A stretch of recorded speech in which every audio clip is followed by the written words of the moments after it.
Hello and what's up, everyone? Welcome back to the Crossroads Podcast, your place to get the latest news, events, and general discussion in the world of PlayStation, PC, and Xbox gaming.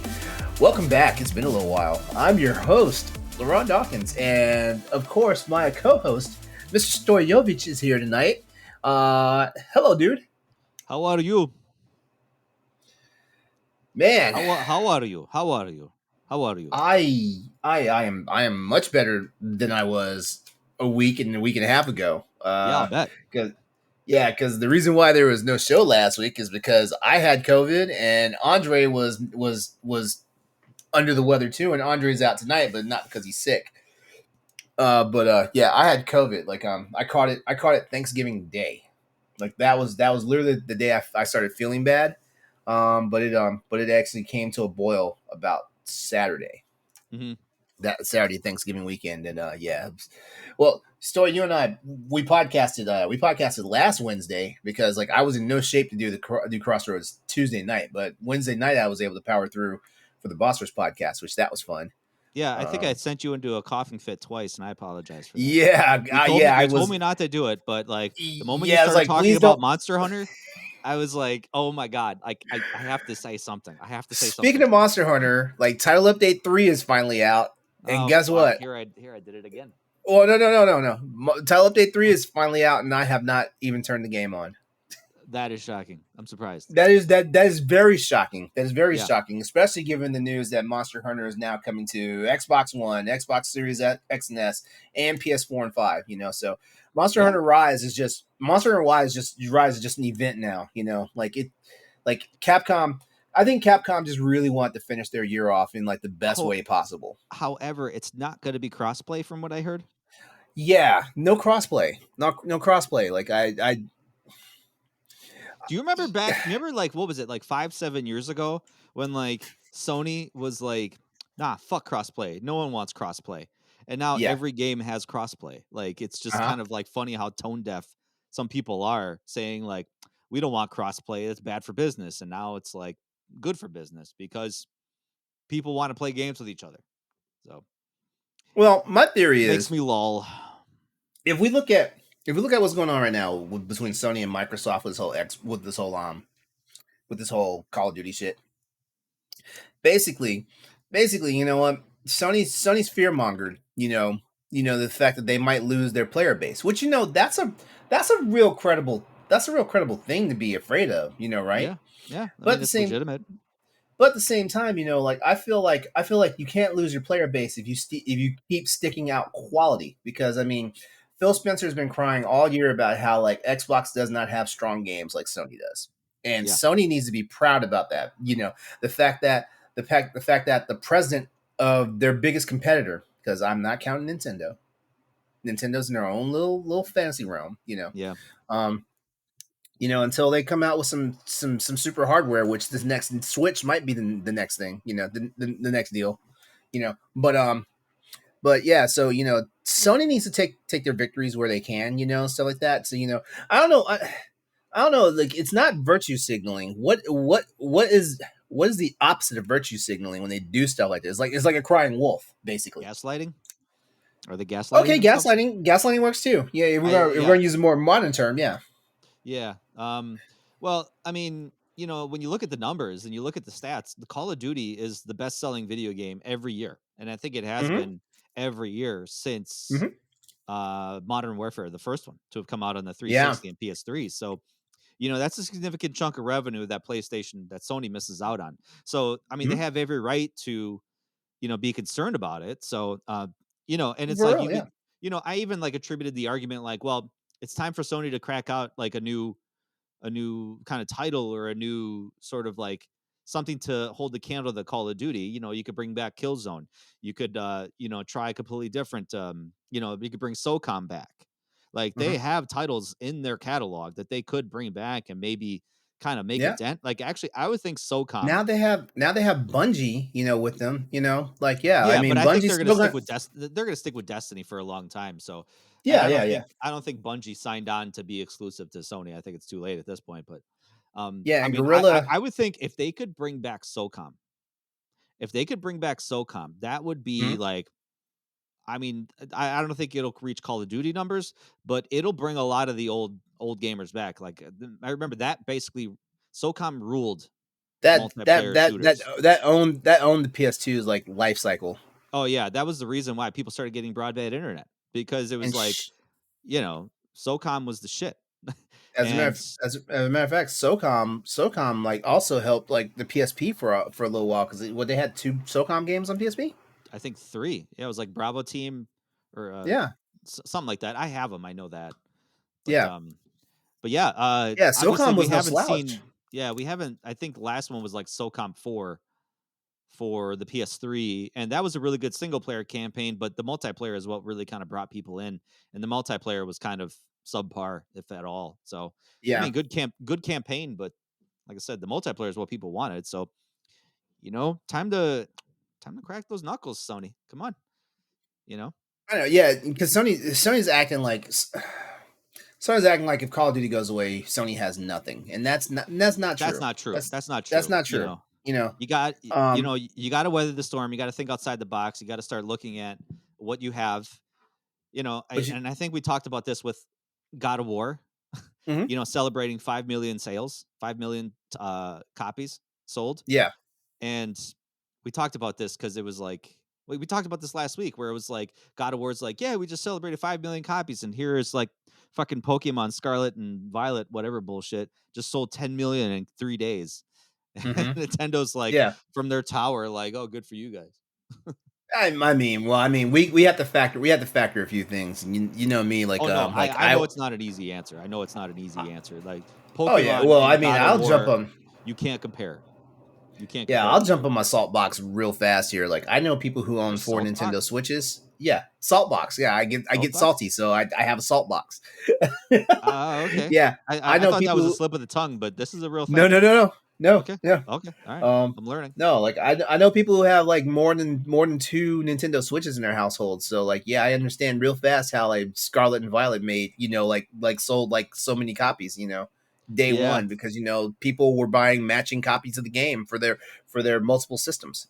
But that's that's and it bugs me because that's the hypocritical nature of, Pokemon coming out broken as shit Hmm. and Yeah, not getting dragged through the mud as much as Cyberpunk got or I Mass Effect know. Andromeda got. Like it's just kind of like people are looking at it through rose-colored glasses to say, "Well, it's Yeah, still fun. It's still a Pokemon game." It's like, yeah, but like this was it's the third Pokemon game the released fucking this year for the Switch. these same journalists, Same game. these same Yep. journalists were blasting Cyberpunk through the fucking mud for literally probably the same, types of glitches, same types of bugs and everything like that. And it's like, I don't know. It's just Come on though. Come on though. Dicklet though. Come on. That was good. Dicklet. Yeah. Dicklet. Yeah, that one Yeah. was good. When I saw the video. No, Stephanie told me about there's a Pokemon that's a what are those rolling bushes? The Tumbleweed. rolling Yeah. I don't know. Like There's a Pokemon that's a I am fucking tumbleweed with eyes on it. Like, okay, take a break, take a couple years off, really kind of start to rebring your focus, maybe take some more time to design new monsters instead of just like throwing darts at a wall to say it's got eyes and it's tumbleweed. well, I think that's the Pokemon company though. Like the people who are in charge of the anime and the manga. I Yeah, think they that's need to on take a them, break. not They need to take a break. Take a couple years off. Hit the Yeah, reset but I button. mean, yeah, but my one thing that I kind of nailed them to the wall for in this is like the Nintendo Switch is not a brand new fucking system, and the Nintendo Switch is not a technological like behemoth like the PS3 was. Why the hell can't you take a simple ass fucking Pokemon game and have it play? I'm just gonna say 80% better than what it did when it came out on day one.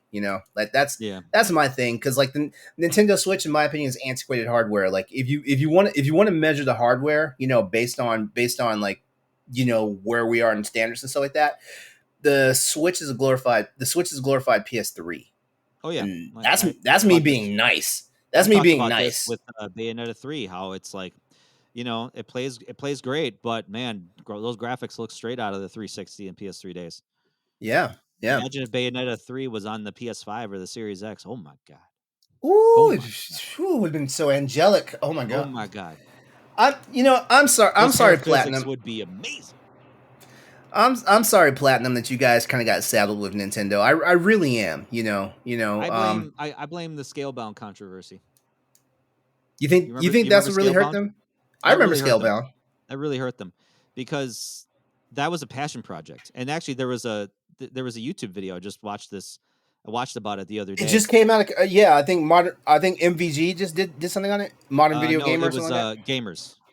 It's a really Gamers, good yes, them, yeah. them. It's a really good YouTube video, and that's what made me think of it because I'm like, that was a real big passion project for them, and they were like desperately looking for publishers. And Microsoft came in and they were like, "We like this. Here's money," you know. And Platinum like fucked it up royally. Yeah. And it's like, I think they kind of had to like, pick up their pants a bit, and Nintendo was like, we'll take you, make Bayonetta 2 exclusive, and they were probably like, ah, shit, we gotta. So Mm-hmm. anyway, Yeah. how about Babylon Yeah. 4? How about that game? How's that game going? Oh yeah, What game? Wait, which one? Babylon Fall. Servers are already Oh, shutting down. oh.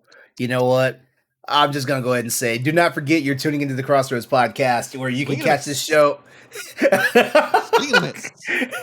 You can catch this show Thursday nights when it premieres on youtube.com/X's803 starting at 8:30 p.m. I'm sorry, 7 p.m. Eastern Standard Time or 4 p.m. Pacific. Uh, we no longer do the show live anymore. Like it was we had to do a little bit of hand wringing on this one because it was like so many things can go wrong when you try and do a live show and stuff like that. And A lot of things can go wrong. it was getting to the point where it was stressing me the hell out. And so I'm sorry. There going forward, there won't be any live shows. So no new shows live every night Tuesdays on my YouTube channel at 8:30. But the good news is we'll still be taking your questions and stuff like that, and you can hear our answers and your questions all on the Thursday night show when it premieres. Don't forget, though, you can always listen to the Crossword Podcast wherever you like consume podcasts, including Anchor, Apple Podcasts, Spotify, and Google Podcasts, along with a whole host of other podcast locations. And those audio versions will also go live on Thursdays. It'll go live Thursday mornings.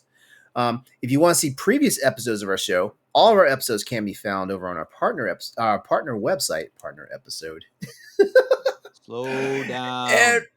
Every time I change the script, I always do this stuff. Yeah, Every I time. actually I did this recently with the EXP cast, and I still like kind of like I remember what I used to say. When I was Yeah. a little boss rush thing, I remember what I used to say, and I'm still interjecting in between my sentences, and I'm like, God damn it! Oh, by the way, congratulations to EXPcast for becoming an actual official real deal partner of the BossRush.net. Yeah, I feel like yeah, we I feel talked like about this I last feel like week you when guys always were, but it just was never acknowledged. I did kind of shove my way into your network. Is that what you called it? Yeah, I kind of just basically that's how it happened when I discovered you guys and talked to Corey, talked to David. It was basically like kicking the door down. It's like, this is my network now, bitches. Like Well, that's what I feel. it was more like Corey was just standing there and he felt a poke in the small of his back. Yeah, basically. He just felt a little tickle in his taint, and that was me. That was me. That was But me anyway, just like, hey Corey. all our previous episodes can be found over at bossrush.net, so please go over there and check it out. There's 101 episodes waiting for you whenever you do decide to go over there. So definitely do that. If you're checking us out on YouTube and you like what we're doing here, do us a favor and don't forget, hit the like button. Go ahead and share us and subscribe to the channel if you're liking it. Sharing our videos brings the conversation to bigger audiences, and we would love you for it if you did it. And for our podcast listeners, if you love it, give us a review, drop us a 5-star rating, and you'd be really swell for doing it. So swell. Yeah, dude. So I guess we can break into what are we playing, right? Yeah, we can. All right, cool. I was just playing something right before. Right before Oh yeah, I what were you on the show. playing? I was playing Need for Speed Underground. And Wait, I'm gonna say wait, Unbound. Underground? Not I Unbound. was like, what? You plugged in a PS2? It was gonna lead to my next comments. And Okay. I jumped the gun a bit. I Okay. have not had as much fun playing a Need for Speed game. Are you for real? Ever since Underground 2. And Are I you I for I mean real? I mean that no cap. Like, I mean that, like, Oh my god. yeah, like, this game is super fun, and the game is, like, it's so weird because it's hyper realistic graphics. Like, the Mhm. game looks amazing, the game runs amazing, the puddles. Oh my god, the puddles in this game are just amazing. Like, so Mhm. reflective and just it just looks good. So you're playing with And ray tracing. Or are you playing with ray tracing, or are you just using whatever the default shader is for the game? it's just a default. Like, I don't think it has a performance mode. So, Okay. which is good. Like, honestly, like, I don't like sometimes I kind of get a little bit annoyed now where it's like, hey, do you want performance mode or do you want quality mode? Like, just make it the best possible fucking way you can. Don't sacrifice, don't make Or compromises. So or give I me a like happy it. medium. Yeah, I like it where it's just like, bam, this is it. This is the best way you could play the game, and this is the way the game is meant to be played. Mhm. Um, so yeah, it's actually got a pretty solid story. Like, it's kind of like there's a prologue that's there's like a kind of like a big twist at the end of the prologue that got me all heated. Like, I got all fucking pissed. Like, it was just like, that bitch. Wait. um Need for Speed Heat, when did that come out? Because that was the most recent Need for Speed game, right? Isn't that yeah, that came out like 2 years ago, 3 years ago. okay? It came Okay, out it felt before the Series X and the PS5. It's been a while. okay. I was about to Yeah. say like like the last Need for Speed game still felt kind of fresh, you know. It was good. Like, don't get me wrong. It was just like, honestly, like, it's I think it's the street racing culture Hmm. that is kind of what Need for Speed Unbound is like. The Hmm. other Need for Speed games were kind of like, we're trying to cash in on that whole Fast and Furious kind of thing, kind of Yeah. style.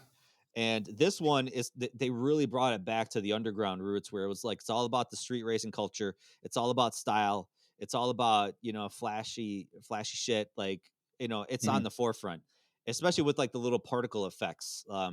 I think you saw it in I the trailer saw where that. it's like, I saw that in the trailer. I was like, oh man, they're trying to. This look like a really fucking stylish Need for Speed game. and it really is because like, and it can be kind of jarring at point because like sometimes you got the hyper realistic look of the cars, look of the backgrounds, look of the city streets, everything. And then you got like anime characters. They look like anime characters, and it's like, oh, that's cool. Like, it's kind of like like an interesting contrast, and you get used to it. It's like really jarring at first, like it just doesn't make sense. They don't fit. But after a while, you kind of get used to it because that's just how it is. But you got the cool particle effects, you got the cool like smoking tires effects, the NOS effects. You know, it's really cool, very flashy, and I think that's why I really like it. Like it's style, and that's kind of what they brought back. They took Mhm. away all like the kind of like the big, Fast and Furious moments and these super serious stories. Like, this is a story about, you're working for a garage and somebody fucks you over, and now you got to kind of like rise to the top again, in the racing circuit. And naturally, the mayor of the city is like, we're going to crack down on street racers. Um, and the cops are fun. The cops are kind of, they have those different levels. If you hit like 3 or 4, like all of a sudden a helicopter's chasing you, you got all that shit. Yeah.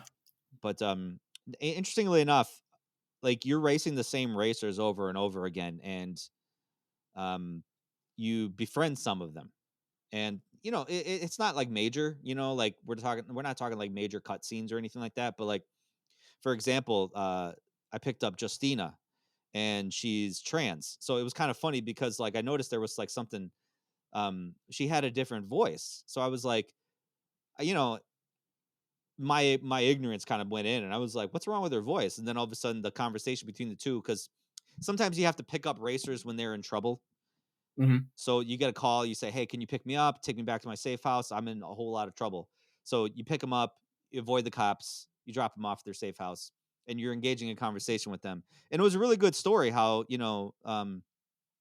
he was like saying like how when I came out as male, it was really tough for me and my family and tough for myself. And it was a really cool story that they can kind of like interweave that into the, overall campaign, I guess, if you want to call it that, That's with cool. Unbound. Yeah, it was kind of cool. But yeah, there's kind of personalities with a lot of them. Rudiger, he's this German guy. He's an asshole. but I have a feeling a lot of Germans can be that way, maybe, but a little bit too blunt. Let's just say that a little bit too blunt. Um, but the last thing I want to say about this is the soundtrack to it Mhm. um, is very international, very international. Like German, it's mostly rap and pop. And Of course. ASAP Rocky dominates all of it. Like he's got like 5 or 6 tracks, right? ASAP Rocky, is that him? Is that the guy? I don't know. You tell I'm me. old. I'm old, and I don't know this rap stuff. So, but anyway, yeah, ASAP Rocky. Anyway, um, there's a lot of like German, French, English. Apparently, there's Middle Eastern, Spanish. You know, yeah, it's multinational soundtrack. So like you're getting songs that you've never heard of before. You know, you're not going to Mhm. hear it on your radio. So it's like probably popular rap songs in France, popular rap songs in Germany, popular rap songs in Italy. You know, it's all over the place. So it's kind of cool and interesting. Music's not on the forefront like it used to be, but it's in the background. So that's cool. Um, Other than that, I played Callisto Protocol, but I'm gonna kind of Yeah, I'm piggyback playing that off of too. you because I think it sounds like you're more excited about it. Maybe I don't know. You're I playing. really You're playing like on it. what? Like it's good. Like Are you playing on PC or Xbox? I'm playing it on PS5. PS5. Okay. Yeah. Okay. All right. All right. So you're probably not. Do You're you probably want not to hear a funny hitting. story? Do you want to hear a funny story about Yeah. this? Yeah. Yeah. Hit me.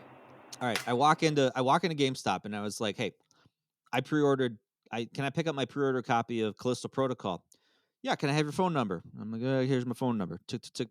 You don't have Callisto Protocol on pre-order, and I was like, how the hell did I miss that? And I was like, I can't believe I forgot that because like usually you guys are on top of it with me. And the manager was there, and he said, "Well, it was kind of shocking, and we apologize, but we know the type of person you are here because last week you were here buying JoJo Siwa Worldwide Party." And I was like, "Ah, you fucking remember that, don't you?" Of and I course, I was, remember that. and of course, naturally, the store was full. Everybody in the store hears it, and I was like, "God damn, I'm on blast here." And so he proceeds to tell me the story. He's like, I'm one to talk because, you know, because I talk to him because I collect games too, and he collects games. And he's like, I went on a collecting trip with my brother during Thanksgiving weekend, and I made it a point to buy every Mary Kate and Ashley Olsen game I could find. And I was like, wow, that's very specific. Very Whoa. specific. Yeah. So I just thought because I had to show my wife JoJo Siwa. I had to show her the game uh, because Callisto Protocol was installing. So I was like, well, I got a half hour. I guess I'll pop in JoJo Siwa. And she's like, this is a real game that you have. And I was like, yeah, yeah, it is. It is. yeah. Well, a lot of people. She's an interesting person if you kind of Google her. JoJo. Yeah. Yeah. Yeah. I mean, I've seen her on different like TV shows and stuff. Yeah. Uh, She just I I mean, think she recently came out as like pansexual, which I had to Google that. You know, I'm a, you know, so wait, she's pan now because I thought she was just a full on lesbian. I don't know. That's what I thought too, but I think we Googled her recently and I think she kind of talks, she Well, says more maybe I she's was fluid, she's pansexual, you know? okay. Okay, maybe I was mistaken because like she had a female dance partner for her entire run through Dancing with the Stars, so I guess that's where I thought she was lesbian. So Yeah, I think sorry if I. everybody did too. I don't know. Like I think a recent comment that she made is that she's pansexual and she cut her hair and she looks like Justin Yeah. Bieber. Oh, okay. All right. Good for So her. I good mean, for her. Yeah, like hey, like I'm an her ally. songs fucking slap.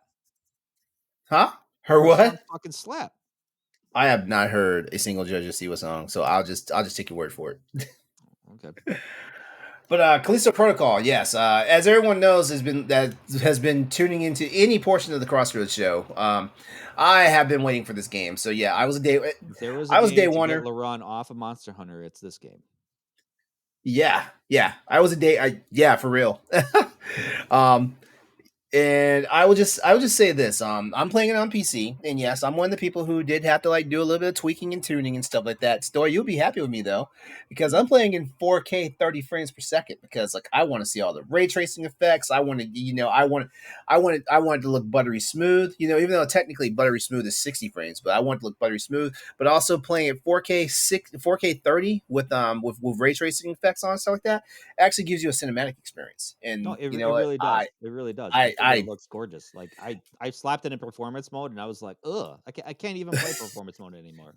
I just can't. yeah. Yeah. But you know, uh I was getting Dead Space flashbacks playing this game, but that was also cool because like I went to Dead Space survival mode, playing this game because one of the things I saw online was a lot of people were saying like, man, like these enemies are ruthless, man. They'll mob you and stuff, and the game is designed for a 1v1 type of scenario. Yeah. And I was like, I was like, even my roommate was saying something about that because he played it and beat it. Because my roommate's just crazy like that. He beats games in like 24 to 48 hours. Oh, man, I wish I was like But that. huh? I wish I was like that. Because I It's, felt that way too. Because I was like, shit, Callisto Protocol is pretty short. I could beat it in a week. Ugh. yeah, and here we are is a week later. Well, not even a week later yet. It's only been a few days. It's only been a few days. I mean, But yeah, I only started playing it on Friday. So yeah, me too, me too. Um, but yeah, so like everybody's like, yeah, with the game is designed for you to play 1v1 versus the enemies and stuff like that, but then again, if you think about the Dead Space is the same way, like you have a few weapons that had a mode where they can do area of effect, but it was always 1v1, yeah. you know, um, so I was like, I don't have these problems you guys are having because like I either maneuver the enemies to where like it's me and the enemy, or I maneuver myself to where like only one enemy at a time can get to me. So Well, admittedly, the dodge mechanic is very jarring, and there's a very large learning curve with it. yeah, However, but I found out that I was overcomplicating it, mhm. and when I figured that out, dodging became very easy. Yeah, And yeah, oh and yeah, and well, and I think that's where people are getting screwed up because, like, there were so many videos populating my YouTube feed to say, "See, dodging is easy. Check this shit out." And then, like, you know, once you kinda get that mechanic yeah, and find out that it's just easy, all you have to do is hold the dodge button down, and you automatically do it. You don't have to hmm time it, which yeah, for I real. was doing. I was timing it because that's what games have third You, person action yeah, adventure games have conditioned me to do for the last yeah, 10 like where years. you gotta be reactionary and not, and Yeah. you got where you have to be reactionary and not cautionary. Yeah, I Yeah, get because you. like, I Yeah, realized, like, I fucking dodged that. How did I miss that? I, like, timed it right, and then once I kind of learned that you don't have to time it, it's like, "Oh, like here's a pro tip for anyone that's playing the Callisto Protocol or just start the Callisto Protocol. The pro tip is like because like you want to use your melee attacks more than you want to use your projectile attacks because like I'm playing on a normal mode and ammo is like shit. It's like playing Resident Evil. yeah, Like it ammo is really like is." sparse in this game. So you want to use your melee attacks more than you want to use your projectile attacks because you also want to say your projectile attacks for like the big scary shit.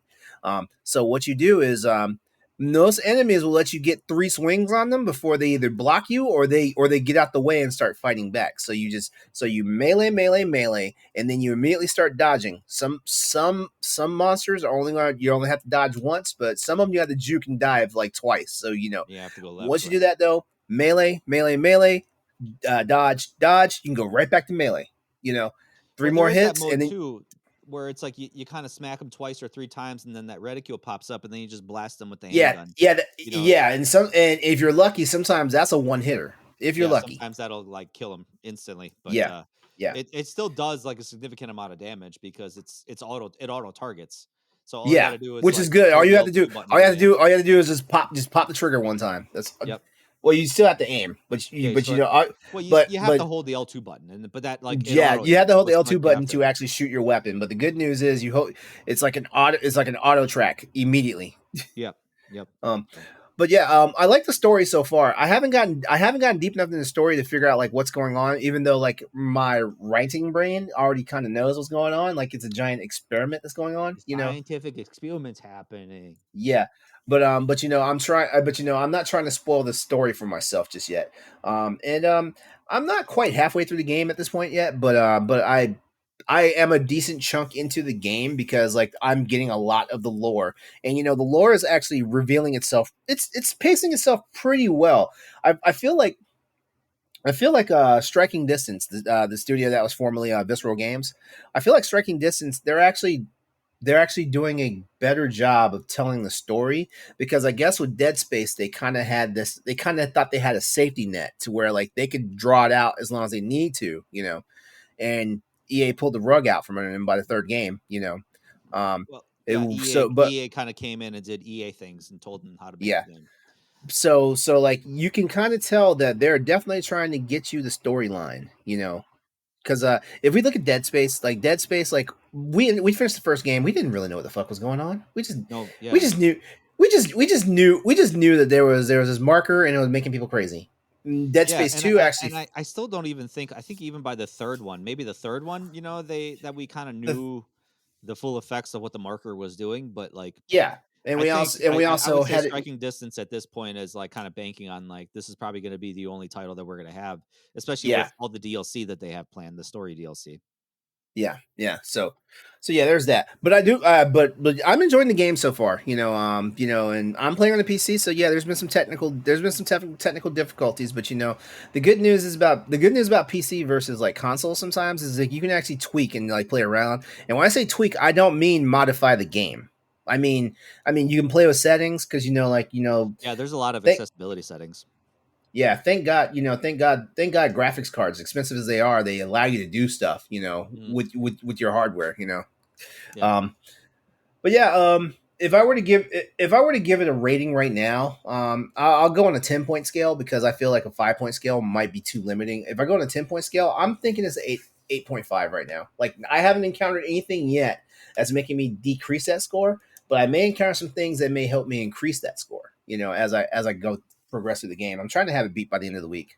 I Um, I kind of had this thought earlier where I think a lot of people and I think this got the same thing happened to Gotham Knights because the problem is that when everyone is starting to peg your game like and they're heavily referencing it to another game, mhm. everybody that's going to buy that game is going to anticipate and expect that game to live up to whatever it is. So in this case, Callisto Protocol was like, oh, it's a Dead Space clone. It's made by this Dead Space dev, so it's going to be like Dead Space, and it's not like Dead Space. It's It not doesn't. Me personally, it doesn't have that horror, that sense of dread that Dead Space had. right. Yeah. With Dead Space, you were afraid to walk around the corner because you didn't know what was there. With Callisto Protocol, it's not like that. Like Now, you can kind of tell you walk into a room or you walk down a hallway. It's like, yeah, there's going to be enemies here. Like it's going to yeah, happen. But like with Dead Space, it's like fuck, like it could pop up or pop off anywhere. yeah. Now one thing that I did in Dead Space that I do in this game is anytime I walk into a new room, like when the door opens and you step in, I immediately point the gun real fast because that's your extra light. Yeah, yeah. But everything is pretty well lit in this game, at least for the most part. I know there was like Yeah. one hallway in particular where I had one of these enemies, one of the enemies that crawls on the walls and stuff like that, and all of a Uh sudden huh. the whole hallway just like turned into fog. That was probably like the scariest part for me because I'm like, fuck, I can't see shit right now, and he's roaming around here, so I was like running around just like duck and dive and dip and dive and dodge and Hmm. whatever. Yeah. But yeah, so it doesn't have that sense of dread. And I bring up Gotham Knights because a lot of people came into Gotham Knights expecting it to be like the Arkham games, and it's like Arkham. they're not. Yeah. They're not. Yeah. It's made by a different I developer definitely. with like different styles. So Callisto Protocol is the same. It doesn't have that sense of dread. It's more gory than anything. Especially with the body horror and stuff, and Oh obviously the yeah. Oh deaths. my god. I've seen 5 unique death scenes so far. Yeah, But that's and also because, like, you guys have heard me say this before. Like, I don't like dying in horror games. I don't. because it's not so much the experience of dying. I just hate having to go through this shit again. Yeah, So because the checkpoints in this game can be brutal. yeah, I had Brutal. one. I had one scenario where where it was like, have I hit a checkpoint yet? And I pressed the pause button, and my last checkpoint was like 18 minutes ago. I was like, what the fuck? Yeah, that's a long time. No, 18 minutes? there was that. Did you go through the showers? Not yet. That one part of the showers? Yeah, there was Not yet. oh, you passed it already then. Um, there was a Hmm? I there's have. it's not actually it was an extra path. Like it wasn't part of your path. Oh, Um, we had the shimmy. no, there was like a like it's kind of dumbfounding because I was stuck on this part for a very long time and realized I didn't have to go through that to advance. So, Oh. it was like you basically go through this shower, you walk all the way through, you pick up some items, and then all of a sudden you're walking back and it's like enemies are coming out of the sewer gates. And Oof. I got stuck on that for a while. Like I got Oh stuck on man. that for a while, and that was where I learned the proper way to dodge because I was getting pissed. I was getting fucking pissed because I'm like, Oh yeah. I'm dodging and they still landing a hit. What the fuck? And like, I eventually kind of figured it out that it's like, kind of once those things you throw your hands up in the air, you're like, fuck it, I don't care, and then all of a Mhm, sudden you learn. mhm. You got to let go Yeah. sometimes. But um, I did. I did. that I I did had to do that scene, like, 7 times, and the checkpoint was, like, 7 minutes back. So it's like I'm wasting 7 to 10 minutes each go around, each time. Yeah. each time for something that's insignificant. So if you're gonna play this game and you encounter the shower scene, run the other way. You don't have to do it. Keep going. Keep moving. uh, one other tip I can give you guys is like when you get the I don't know what they call that module that basically like pulls everything to you. Yeah. When you get that Use it. module, Use it. yes, use I it. forget to use it. Yeah, yeah, use it. If anything though, like if you've got multiple enemies coming at you, like grab one enemy, bring him right in front of you, drop him, and then just start wailing on him while the other one's still thinking about if it's coming to attack you, Or you stuff can like throw that. one into the other so you You can can throw kinda one to stumble the to get other, but yeah. I'm not sure if I don't think I've gotten I don't know if it can be upgraded yet. So like because like I've been trying to like nail them to walls and it hasn't happened yet. Really? Yeah, Well, I've I launched don't them at I've launched them at some spiked walls and they don't get stuck on it. I have oh, launched them into like it's so grinding finicky. gears and they get mauled. It's so finicky, like, it's kinda like Yeah, you gotta hit it at the right spot, like, it's because 'cause I've yeah. had that too where it's like, I throw you right at a wall, man, like, come on. But, like, it's very finicky, I think you gotta throw it a little bit higher or whatever, but, I Okay, know okay, you can upgrade the distance, you can upgrade that the push actually does damage. So, yeah, you can upgrade that okay. stuff. Yeah, I guess I've been focusing on it that much because I've been focusing on getting that baton and that gun like leveled up. Yeah. That baton puts in some work, though. Uh, So, Yo, when you take the legs out from under them, oh my god, it's so yeah. satisfying. Yeah, it really is. When all of a sudden it goes into that little slow motion and you just kinda clip them. Yeah. So good. Oh man, I love But it. I there love was it. one death scene I got all pissed that I was like, because I took off one of the guy's arms, and when I was like, "Oh, you're almost dead," I'm just gonna spam the attack button, and that was dumb. So then he kind of challenges me. So you ever have that death scene where he puts his Yeah, hands on your jaws and just separates? It just yeah. pretty much separates the top part of your head. So he had one hand and he still separated my head. I was like, screaming at the TV. I was like, "That doesn't even make sense. How could you do that? The physics of that just ah." And then I'm like, "Video game." Wait. Did he just like He rip your pulled jaw down. out? He pulled Uh huh. down, but the top of my head still separated. Just still I came was off. I was like, "Come on, guys. Come on." Oh shit. Yeah. Oh man, I haven't seen that yet. I have yeah, No. but Like I said, that was I one of also those. don't get Go ahead. I also don't get super cocky though. Like when I start taking body parts off, I'm like, it's time to finish the work. I get cocky. Like all of a sudden, once that arm comes off, I'm like, I'm just gonna lean in hard and Oh, then by the way, totally, if you forget take to their dodge or legs out, block. if you take their legs out from you and they're still owner and they want to crawl towards you, just start stomping. Yeah. But be careful though, because some of them are a little ballsy, and like when you're gonna start stomping, they'll actually deflect your leg and you'll stumble for a second. Yeah. Oh man, oh No, it's yo, dude, it's what's such the? it's such a gorgeous game. It's a good looking game. Mhm. You know, Josh Duhamel really kind of nails the character. He does a really good like kind of like brooding. brooding kind of almost like an anti-hero, it seems, because it sounds like Yeah. he's, obviously he got in trouble for something and whatever. Um, but Yeah, that's what I need an explanation for. I need an explanation for why I without spoiling anything, your character just gets fucked over in the first 5 minutes of the game, and I yeah, need an explanation for that. I need. yeah, because I'm curious what the hell that cargo he was shipping, why, obviously that person was so in the beginning was so interested in it. Um, Yeah. like I said, I got to a point where I'm actually outside now, and I'm in a spacesuit. Mhm. So, I would say I'm probably maybe over halfway done at that point. Yeah, you gotta be Um, halfway. You gotta be halfway done yeah, I got to be a little bit over halfway done. But and I still don't know because the objective is to make it to the other facility to get off the planet. to get off the planet. Yeah, because Yeah. like you gotta. Did you find out who the pilot was? No, No, you didn't find out who the pilot was. not yet. No. uh anyway, so that's it. Oh, That's wait. all I No, got to yeah, say. I know the pilot. Yeah, yeah, I found who the pilot was. Oh, Yeah. you okay? Because you Yeah, you yeah, you yeah. you you went I was you like, you went wait. to I the was. prison. You went to Yeah. the prison compound and you Yeah. rescued the pilot. Yeah. That. That bitch. That bitch. Yeah, and outside Callisto Protocol, I'm playing the Front Mission One remake on the Switch, which I never actually played that one because that was originally a Super NES game that was only available in Japan, and So it's a remake of a and remake. That's what it is. is it It's a a remake of remake a of a remake? remake. Yeah, because the Super Nintendo Front Mission version, was Front Mission was a remake. Front Mission came out on the PlayStation 1. That was a remake of the Super Nintendo version. So this is a remake of a remake.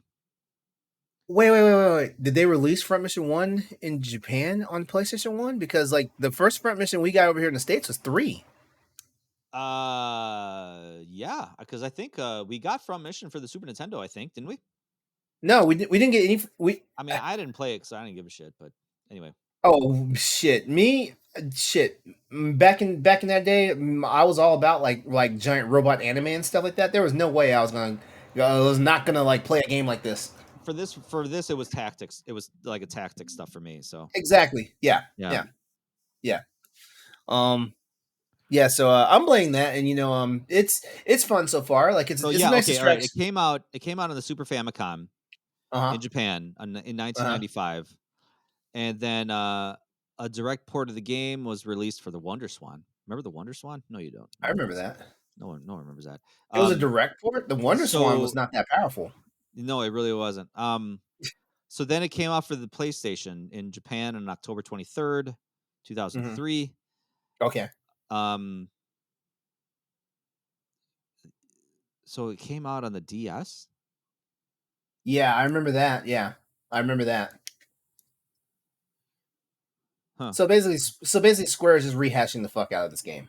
Yeah, but I'm like kind of like tossed over like when did it come out here? I don't think it ever. Front Mission PlayStation. One and No, it never came out. It never came out in America until domestically, yeah, until the DS. yeah, The DS was the only time we ever got Front Mission, the original Front Mission, the yeah, original Front Mission. It yeah, all and came Front out in Mission Japan. Two.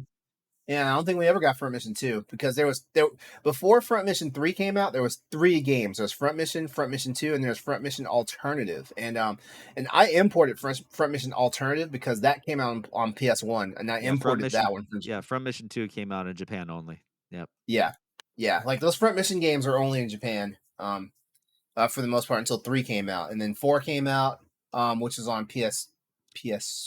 Yeah, Front Yeah, Mission Third. That came out on the PlayStation. yeah. Front Mission 4 was PS2, and then there was Front Mission, which came out on PS3 and Xbox 360. Is And everybody while that confused one, yet? Everybody confused? yeah, right, yeah, Japan in their games, but No, we don't yeah, think Western audiences will like this game. Yeah, but you know what? I'm a fan. Like I've always liked the Front Mission series, and Front Mission 2 and 3 are supposed to be coming soon to Nintendo Switch. But I have a funny feeling because like I kind of know how Square and Square Enix likes to do. These games are going to show up on PlayStation and Xbox. They are, and it's Oh going to yeah. piss me off. Well, actually, I don't even know if it's going to piss me off because like I'm playing them on the Switch, and you know what? A portable version of this game is actually what I want. You know. So I think I'm making the right choice by buying it on the Switch. Because like just unless of course when I get the Steam Deck, then there will be some hand wringing. But yeah, that's everything I've been playing. So uh, not bad haul. I'm gonna have to try Need for Speed Unbound. Like if you hadn't been talking about it, I probably wouldn't even thought about it anytime soon. Stuff like Yeah, that. I'm gonna try it. the prologue is a little rough because especially if you pick the Nissan Silva as your first car, ooh, that car handles rough. Because Uh-huh. I'm not I don't drift, and that car is very heavily driftable. And you can Mhm. change your drift settings on your cars. You could change how much drift you want, how to enable drift and stuff. But I'm more of the Forza. I like to actually take Yeah, corners and hit the right yeah. I've kind apex of stuff gotten like that. spoiled. I've kind of gotten spoiled off of Forza also. So there's actually cars tailored for that. So there's a little bit something for everybody. So like I Mm, after the Nissan Silva, I went to the Mitsubishi Eclipse, and then I was like, all right, cool. This is my style of car. This is my style of racing. So mm. Okay. All right. Cool. Well, that's it for this segment. You know what? Always hit us up at crossroads_VGP at Twitter and let us know what games you've been playing. Give us some suggestions about what games we should be playing next. We'd always love to hear from you. And we're just gonna go ahead and break into the notable games coming out for this week. so Uh, it's a big list. It's a big list. I know, and no Andre here to break it down. No, but I'm gonna do my best. I'm gonna do my best. So there's a game coming out called Divine Knockout. Now, apparently, this is Super Smash Brothers without Super Smash Brothers, and as a third person action brawler fighting game, Mm. and you're fighting all of the mythical gods basically with this. So you're fighting Japanese gods, you're fighting Chinese gods, you're fighting ancient Greek gods, you're fighting Egyptian Oh, gods, you're fighting Viking gods. Yeah. So it's basically like who's the strongest god oh, is I playing see. Divine I see. Knockout. I'm watching the trailer right now, and I already rolled out with Thor. Yep, exactly. You're fighting Raiden. Like Raiden pops up. Yeah. Yep. So he's in there. So yeah, it's interesting. It's got those same kind of like knockout mechanics and like obviously the higher the percentage, whatever, the Smash Brothers thing. So Smash players will be at home with this. Except it's from a third person over the shoulder camera, but it just makes it interesting. It's coming out for PC, PS4, and PS5. The Xbox series of consoles on December 6th. It looks good. Yeah, it kind of looks kind of interesting. Um, Far Cry 6, you have some DLC coming out for that. And apparently, while you're playing the game, your main character, and I forget her name, your main character discovers a alien ship, and all of a sudden you get tossed into a action-packed gauntlet with deadly crystal enemies, multiple player paths, and a wide variety of unique gameplay challenges. I mean, Okay. have you I played wasn't. I, have I you wasn't played Far expecting Cry that. 6? No, but I'm familiar with Far Cry 6, and I wasn't expecting aliens. Yeah, so like you're fighting aliens with alien weapons in like a crazy. I mean, the Far Cry series really does like these like DLC extra story campaigns like pretty cool, but this Hmm. one's like way the fuck out there. Yeah. Like this is way out there. Aliens in a interdimensional rift or some bullshit, whatever. Anyway, so that's that. That comes out on the December 6th, actually today. So today as we're recording. So um and then you got, oh man, do I want to talk about this one? Cuckoo's Lost Pets. Discover the Cuckoo's universe in this amazing 3D platformer. Meet great characters, play plenty of new mechanics, crazy places, and have lots of fun. I don't think that was translated well. Um, so then also we got Terror of Hemosaurus. This is basically, what's that game? Rampage? It's Rampage. It's Rampage. Rampage. Yeah. Yeah, basically. Yeah. It But came out. It came out what on PC and Xbox about a month or so ago yeah. So now it's coming out on PlayStation. on the PlayStation, and it's coming out for the Switch next year. But not like you care. We don't have Switch fans to listen to us. But yeah, this is basically kind of like your big giant large monsters, and you're causing havoc in the city, and the particle effects look pretty damn good in this game, actually. Like Yeah. really good, kind of like high frame rate retro bit type stuff. Like I love that. Just looks so good. Just looks so good. Um, do you want me to talk about firefighting simulator? I was gonna ask you, have you lived your dream and actually like hosed down and watched a fire truck? I mean, the detail on the fire trucks, if you What's watch the trailer, like one of the what's trailers, it looks pretty damn good. what's your ladder number? My, my ladder number 69. Oh, Oh. oh. So apparently you're playing as a firefighter, part of a team, because this is called Firefighting Simulator, the squad. You can do this alone as a single player game, or you can toggle together with others in the multiplayer mode. Apparently, Oh. there's originally licensed U.S. fire engines, authentic rescue equipment, and a great variety of other content that will delight every virtual fighter. So basically, like, yeah, you go to fires, or you go to rescue situations, and you're actually going into houses and rescuing people. So it's not as simple as like pull the truck up and then power wash simulator the fuck out of the house until all the fire's gone. Like it sounds actually a little bit more in depth. So this one's coming out for the PC and the Xbox series of consoles, December 7th. Chained Echoes. Let me go to that one real quick. Um, I forget where was that. Anyway, I'm gonna jump to Samurai Maiden. Okay. Samurai Maiden, you're playing as a young woman from the 21st century with sharp swordsmanship skills. Oh my god, this isn't translated right either. So apparently you're a Japanese schoolgirl and you're fighting uh monsters. All right. Yep. So that comes out on the PlayStation and the Nintendo Switch. PlayStation 4, PlayStation 5, Nintendo Switch, and PC on the 8th as well. Um Rumblefish 2. This one looks like kind of like a old school fighting game, kind of really cool art. Kind of reminds me of what is that? Street Fighter Alpha, the Alpha series, where it's Yeah. kind of like, you know, Oh edgy yeah. a little bit. Oh, But this looks stylish. I yeah. like it. So apparently this was a port from the arcades in 2005, and I don't think it saw an American release. I was about Um, to say like I remember this. I remember this because I used you to know, live in arcades. yeah, I know. Like fighting games, like anytime a different fighting game came out, like I was like on that back in the day. But yeah, this one kind of looks like a faithful recreation of I mean, like I said, it probably was Japanese only. But yeah, I mean, it looks really cool, kind of like that old school, frame rate style, and um, it looks old, but like it just looks old. It Like, looks fun though. yeah, it does. It looks really cool.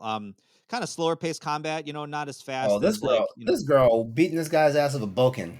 Yep. Um, Chain Decos. I finally discovered that where that was, but do you know that every time a new Dragon Quest game comes out in Japan, that Japan has to officially craft it as a national holiday? What? Yes. No, Yeah, Pat told no. me this. Pat told me this because when we talked about this particular game, he said something to the effect of it shuts down Japan. Is this a And I was Dragon like, Quest game? this is a Dragon Quest game. It's called Dragon Quest Treasures.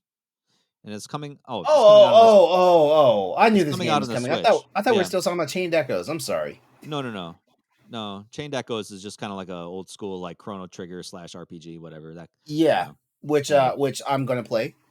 Okay. All right, cool. Do you want me to talk about that? I can go talk about that. I mean, I was shit. kind of Like jumping as soon as you, I was kind of no, jumping no. around all over the place. You can keep going. But as soon as you said Chrono Trigger, I'm like Chained Echoes. Yeah. Chained So Echoes, 16-bit SNES style RPG set in a fantasy world where dragons are as common as piloted mechanical suits. I didn't know either was common, but yeah. So it's kind of like Chrono Trigger, Final Fantasy 6 style, whatever. Um, Travel through a wide array of diverse landscapes spanning from wind-tanned plateaus and exotic archipelagos. to sunken cities and forgotten dungeons. Can't believe I said archipelagos without stumbling. Yeah, man. So Dragon Quest Heroes or Dragon Quest Treasures. Treasures. Apparently, this is just like it's not a true Dragon Quest game, so I don't think it's going to shut down Japan very much. Apparently, Eric and his sister Mia live on a Viking longship and dreaming of the day they can explore the world in search of grand treasure. So basically, what you're doing is you're kind of wandering around the world. You're kind of exploring the worlds that you're in, and you're combating monsters in like kind of like a third-person action adventure style game, and you're picking up treasures. And then at the end of every kind of bout, you collect your treasure and then you sell it for money, and you can pick up iconic gear and upgrade your characters. And yeah, I mean, it looks cool. It'll probably shut Japan down. Yeah, maybe. I mean, yeah, it looks cool. Now, the game you've all been waiting for. Choo motherfucking Charles. Choo Charles.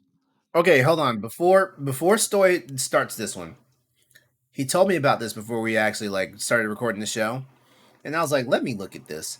And holy fuck, I was not ready for it. So Yep. Stoy, take it away. So, I want to find a really good a really good write up on this. So, okay, because the rap I says navigate an island in an old train, upgraded over time, and use it to fight an evil sentient train that terrorizes your home. Charles is hungry. Don't be his next meal. Charles I don't is feel a like this does it. bloodthirsty train. Charles is a bloodthirsty train, and you need to destroy him. In this terrifying action-packed game, Choo Charles, you drive through a massive play area in your trusty, rusty old train, using it to fight an evil spider train. You heard that right. Spider train. Named Charles. So basically, this is like a survival game, and you're in a train and you're moving down the tracks. And every time you move down the tracks, this Thomas the Tank Engine motherfucker is following you, and he's got spider legs, and he's Spider legs. He's blowing fire at you. And in order for you to you have to destroy him. So every time you leave the train, you go explore caves, you explore buildings, you explore dungeons, and you pick up gear to like upgrade your weapons, to upgrade your train.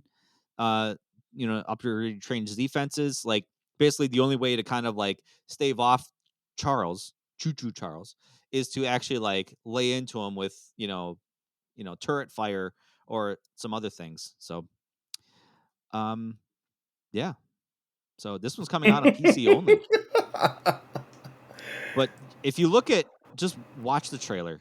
Just it looks yeah, it looks terrifying. It's just it's funny. Don't worry. The trailer will be playing during this segment of the show when the show goes live on. Yeah. So like, if you are triggered by spiders and triggered by clowns, I would avoid this game. I would just straight out say I would avoid this game. And it was funny because we talked about this with Stephanie on the EXP cast, and she said, "I'm fucking terrified of clowns, but this is something I may want to give it a shot." So, yo, the fact there's a train trying to run you down, a spider train trying to run you down. mm-hmm. Yeah, it's crazy. Choo Charles, wishlisted now. Wishlisted now on Steam because it comes out on December the 9th. Yep. So Jack Bro actually jumped on our Discord, and he apparently it's inspired by the book that is tied to the Stephen King Dark Tower series. Oh, what? So I don't even know. It's called Charlie the Choo Choo, and Charlie the Choo Choo. Okay, explains Choo Choo Charles. Explains that. So I haven't read the book, but it's like the cover of the book. Like he posted a picture of the cover of the book in our Discord. Head to our Discord. And it's just, he says it's a pretty fun read. So I'm kind of curious if he like reads this book to his kids at night.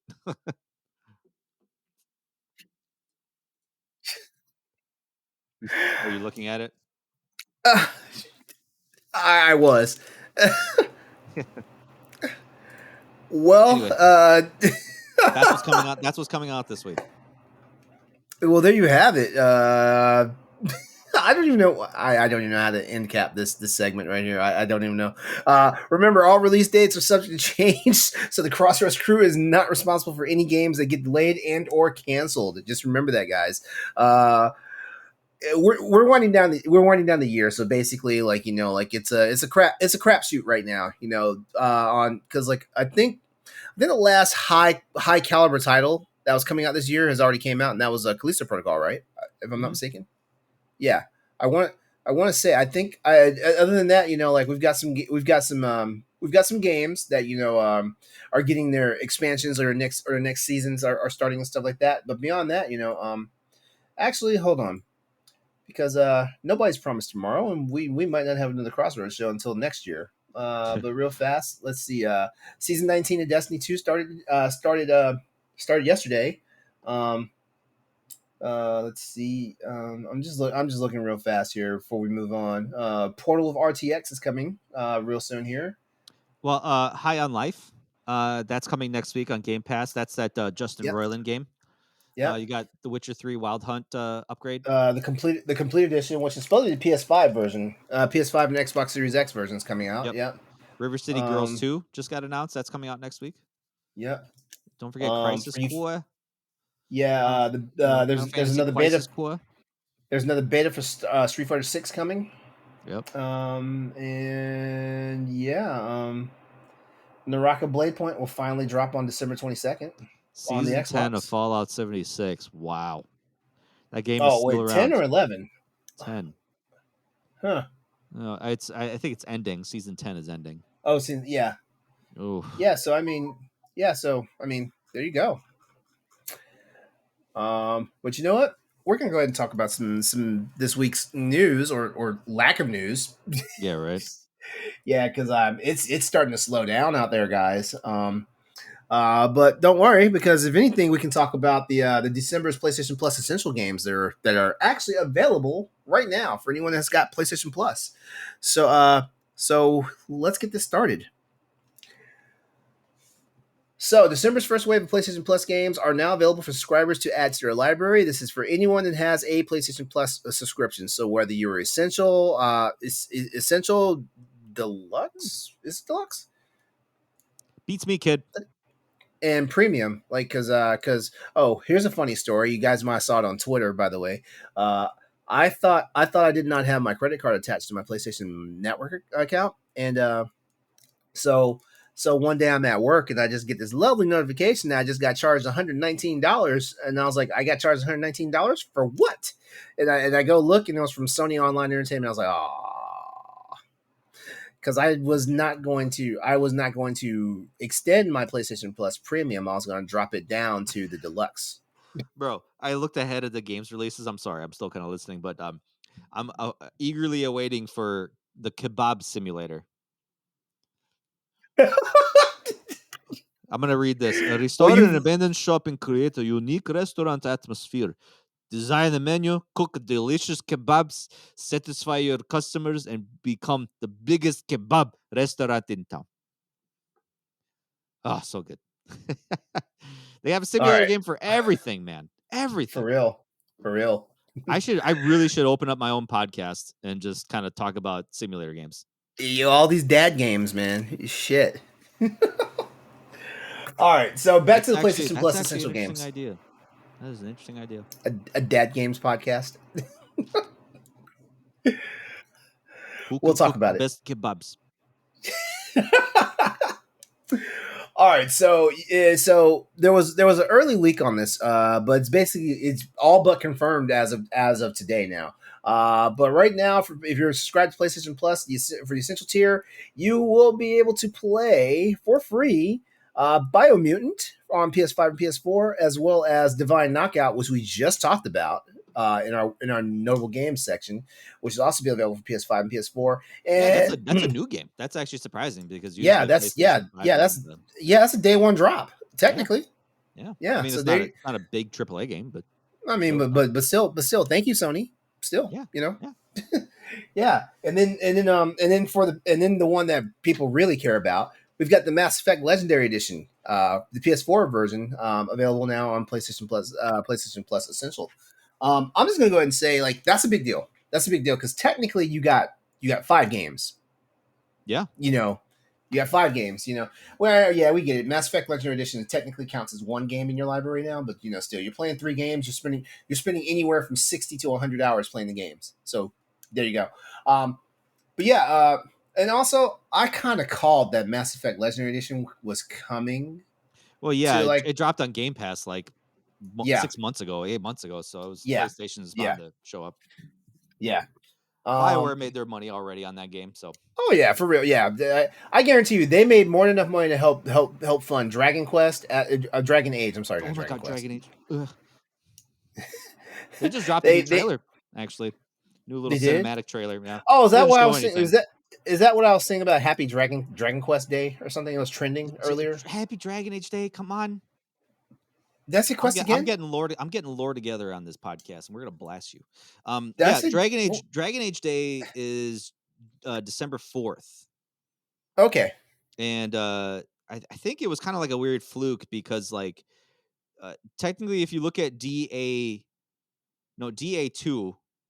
Hmm. something like that, it was something with the way DA and one of the numbered iterations or something like that, where it's like they just discovered like, okay, we'll just make December 4th Dragon Age Day for whatever reason. I don't know why. Okay. Anyway, so yeah, they dropped a bunch of art. They announced a comic book series. They and they played a new trailer, like a cinematic trailer, kind of explaining a little bit of the events of that are leading up to the new Dragon Age Dreadwolf game coming out. Hmm. That's it. Okay. All right. Okay, so with the PlayStation Plus, with these games for December, you've got until January 2nd to snag them. Do yourself a favor. It doesn't take any. It does. It barely takes any time. As long as Just the store, just add them to your library, and you're good to go. and then they're You're good there. to go. I mean, because unlike the deluxe and the premium games, like those these essential games do go away. Like you miss a chance to get it into your library, you gone. You're lost. Oh, I'm sorry. It's extra, not deluxe. Extra. Yeah. My brain's not as sharp as it used to be. I blame COVID. You're getting old. Don't blame COVID. I blame You're just COVID. getting Come on. old. Come Everyone's blaming on, man. COVID for everything. Okay, My memory's going to probably the COVID. dude. Like, I mean, I already want to take naps at like 3 o'clock in the afternoon now. Like that No, was not that's a you're old, thing. bro. You're old, bro. That was no. You're old, bro. Don't go Shut blaming up, COVID man. for that. Don't go blaming COVID Shut for up. that. You know what? You know what? Screw you, man. Go ahead and You're talk gonna be about the walking Xbox. around like my knees hurt. It's the damn COVID. My knees were already hurting. Yeah, that's age. That's age. I hate you, man. Why don't you go ahead and talk about the Game Pass games? Okay, the Game Pass games. For this cycle. Yep. Okay, so you got a couple of big ones here. You got Eastward, that's coming out. That's available now. That's a Actually, good. That's a good game, actually. I would say most of these games are available now. So you have to journey through the society on the brink of collapse and discover delightful towns, strange creatures, and even stranger people. The Walking Dead, the final season, that's out as well now. That's an interesting one. I still haven't finished that one, which is really disappointing because I loved that series. Also, you have the totally reliable delivery service, and that's just PC only. Apparently, that's a delivery service game. That's it.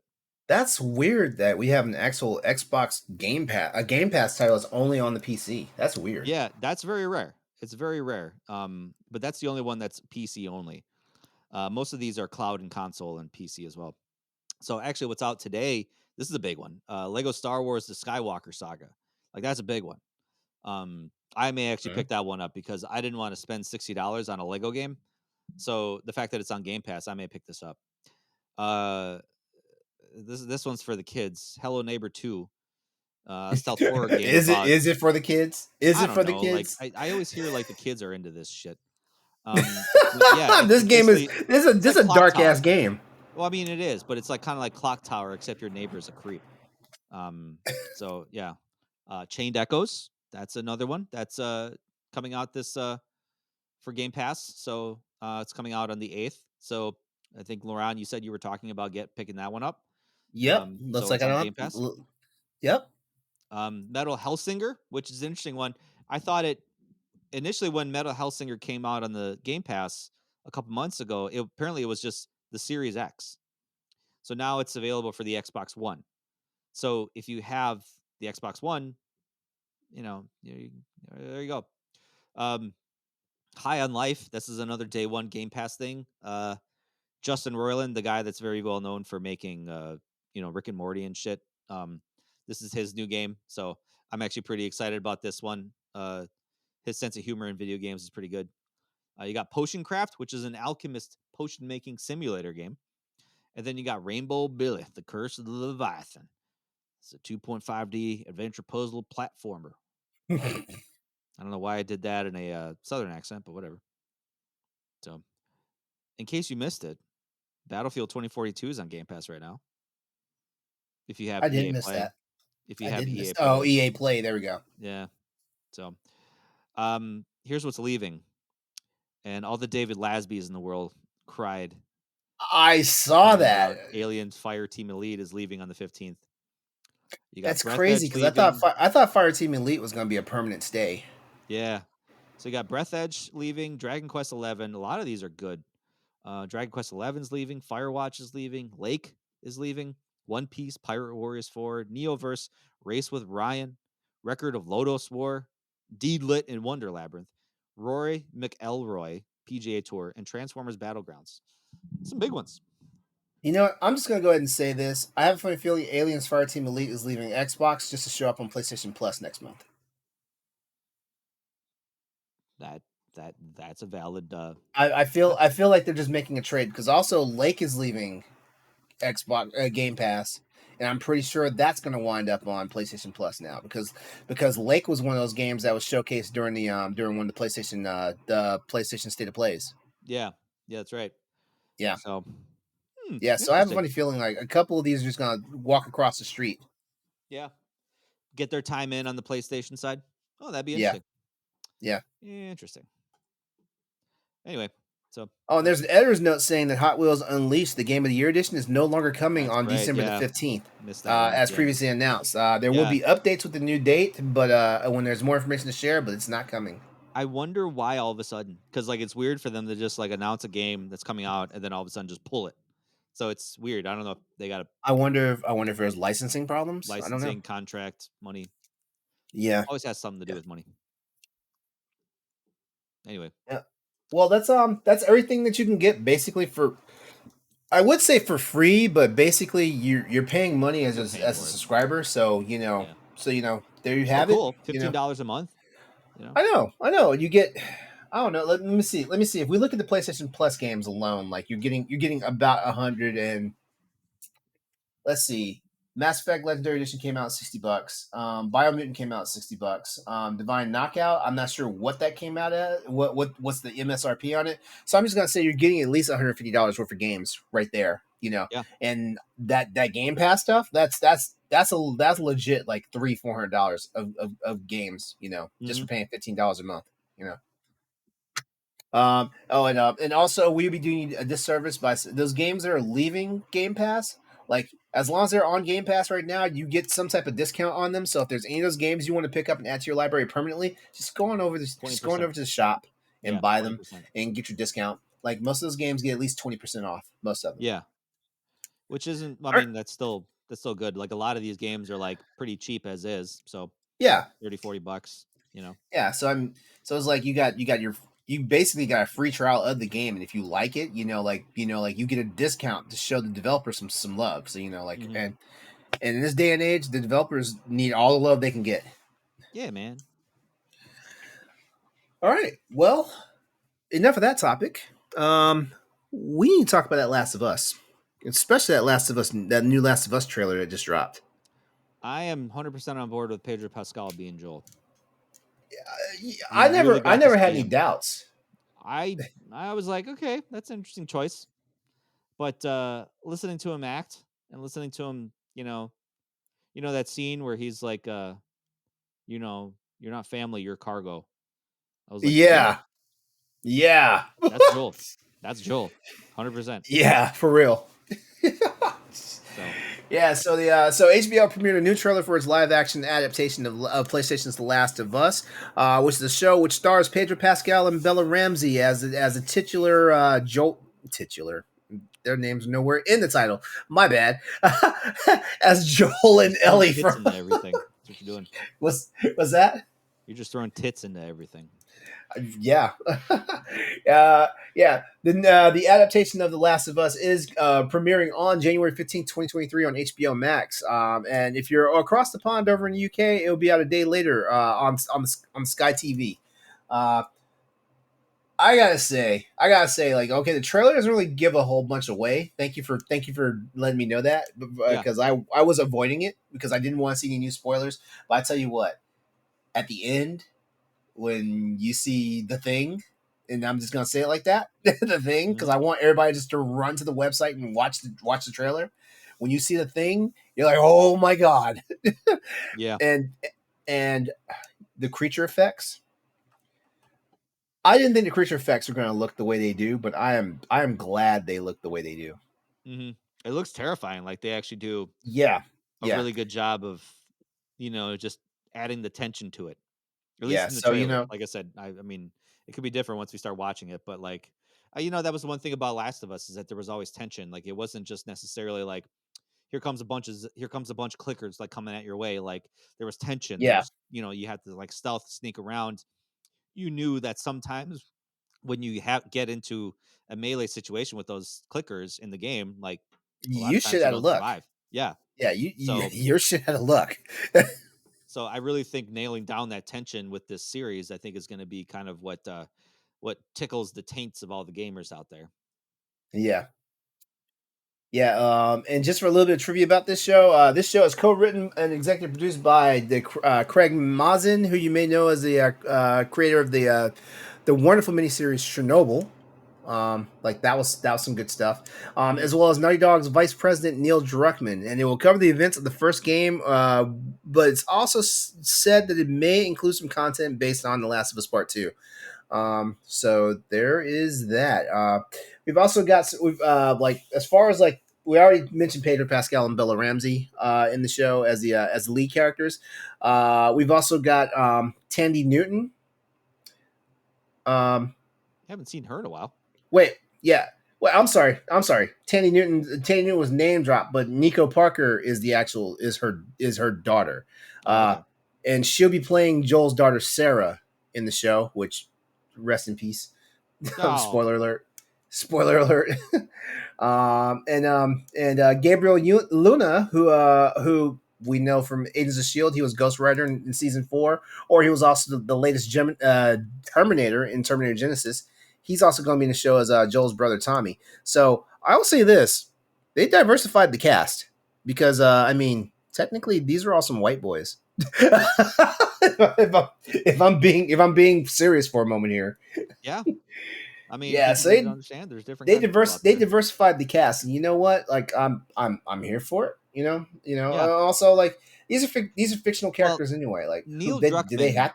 Neil Druckmann was the original creator, the creative director, obviously, of Last of Us. So I imagine he had a say in it to where, I imagine that was his influence, where he was like, let's diversify the cast a bit. Yeah. It's probably easier to get away with particular casting choices as a video game than it is for the TV series. Because with Hmm. the TV series, you're more in the eyes of more people. So, Yeah. because That's I true. imagine once people start playing this game, I think game sales are going to go up. Oh yeah. Oh yeah. Trust me, Sony knows what they're doing, and also I find it really comical. I thought The Last of Us Part One remake PC was supposed to be out sometime this month, and we still don't have a date for it. Oh, poor LeBron. Poor LeBron. I mean, The Last of Us Part One is in my house, like it's downstairs on the PS5 right now. But I want the Mhm. PC version, but it is what it is. Yeah, I But no, like they're Sony is starting to cross market to like print more money, basically. mhm. Like this is why Sony is like started throwing in with adaptations. This is why they got into bed with Bungie, because Bungie wants to get into multimedia stuff and not just be on the video game be just straight video game platforms. Um, you know, So there. But all I'm gonna say is like I cannot wait for the premiere to drop. I'm gonna be watching it. I already have Mm-hmm. HBO Max, so like I don't even have to wait. I just have to wait for the day it comes out, but I don't even have to wait. Yep. Yep. Okay. There was a teaser for a new Star Wars game. There wasn't much of a teaser, but I think actually, yeah, Jedi Survivor, Star Wars Jedi Survivor, which was the sequel to Fallen Order. Fallen It Order. was Yeah. heavily rumored. It's heavily rumored that it's actually the trailer's gonna actually show up at the Game Awards, and I wonder When I if said teaser, I didn't mean like teaser trailer. I meant we got a yeah, tease yeah, we did, of it but I think there was a leak that happened, um, because it showed it as showed like it showed a bit of the Steam page. yeah, and I think that was unintentional. So I think EA just came out and said, "Fine, fuck it, cat's out of the bag." Jedi Survivor's coming out. Um, on the March 16th. So, but yeah, they are. I think the Twitter post said, "Experience the action-packed gameplay of Star Wars Jedi Survivor at the Game Awards." So, that's probably the first confirmed trailer that we're going to see at the Game Awards. So, Hmm. I'm in. I'm in. Yeah, Fuck, Fallen yeah. Me, Order was amazing. Me too, especially given the fact that like technically, like this game and of course its predecessor is considered canon to like the entire Star Wars mythos right now. So basically, this game as well as its predecessor has a lot of weight in the series, Hmm. and we've already seen like more of the Inquisitors and stuff like that. We just saw some of the Inquisitors in the Obi-Wan The miniseries Obi that Wan came series, out. yeah. Yep, Hmm. yep. So there's that. I call Yeah. I call it miniseries because I'm old school. Is they're called limited series now. Limited series. It doesn't make sense. Yeah, Why would you call it a yeah. limited series? Because it's what is it going to be there for a limited time? I mean, speaking of limited series, I was watching the FIFA documentary, and they're calling that a limited series too. Like, what is this going to be gone after a while? What does that mean? I think that's exactly what it means. Like it's going to be inaccessible. That doesn't make sense. Right? Yeah. That doesn't make It's sense. like it's like we live in a day of the internet. Just let it, just keep it Just let out it go. there. Yeah, Just yeah. Someone's going to yeah. pirate it and leave it on the internet anyway. Exactly. Like You yeah, want yeah. them to You kind want of find it through legal, you know, yeah. through channels. I never understand. I never understand this stuff. Why do they have to have such a chokehold on things? You know. Yeah, whatever. Speaking of chokeholds, the Game Awards apparently will not be as long as it normally is. Apparently, well, I didn't think it was that long to begin with. I guess I was wondering, like, where was all the you time know, wasted? I feel like I feel like every year I say this. I'm like, when is the show going to end? Even though I feel like it's decently paced.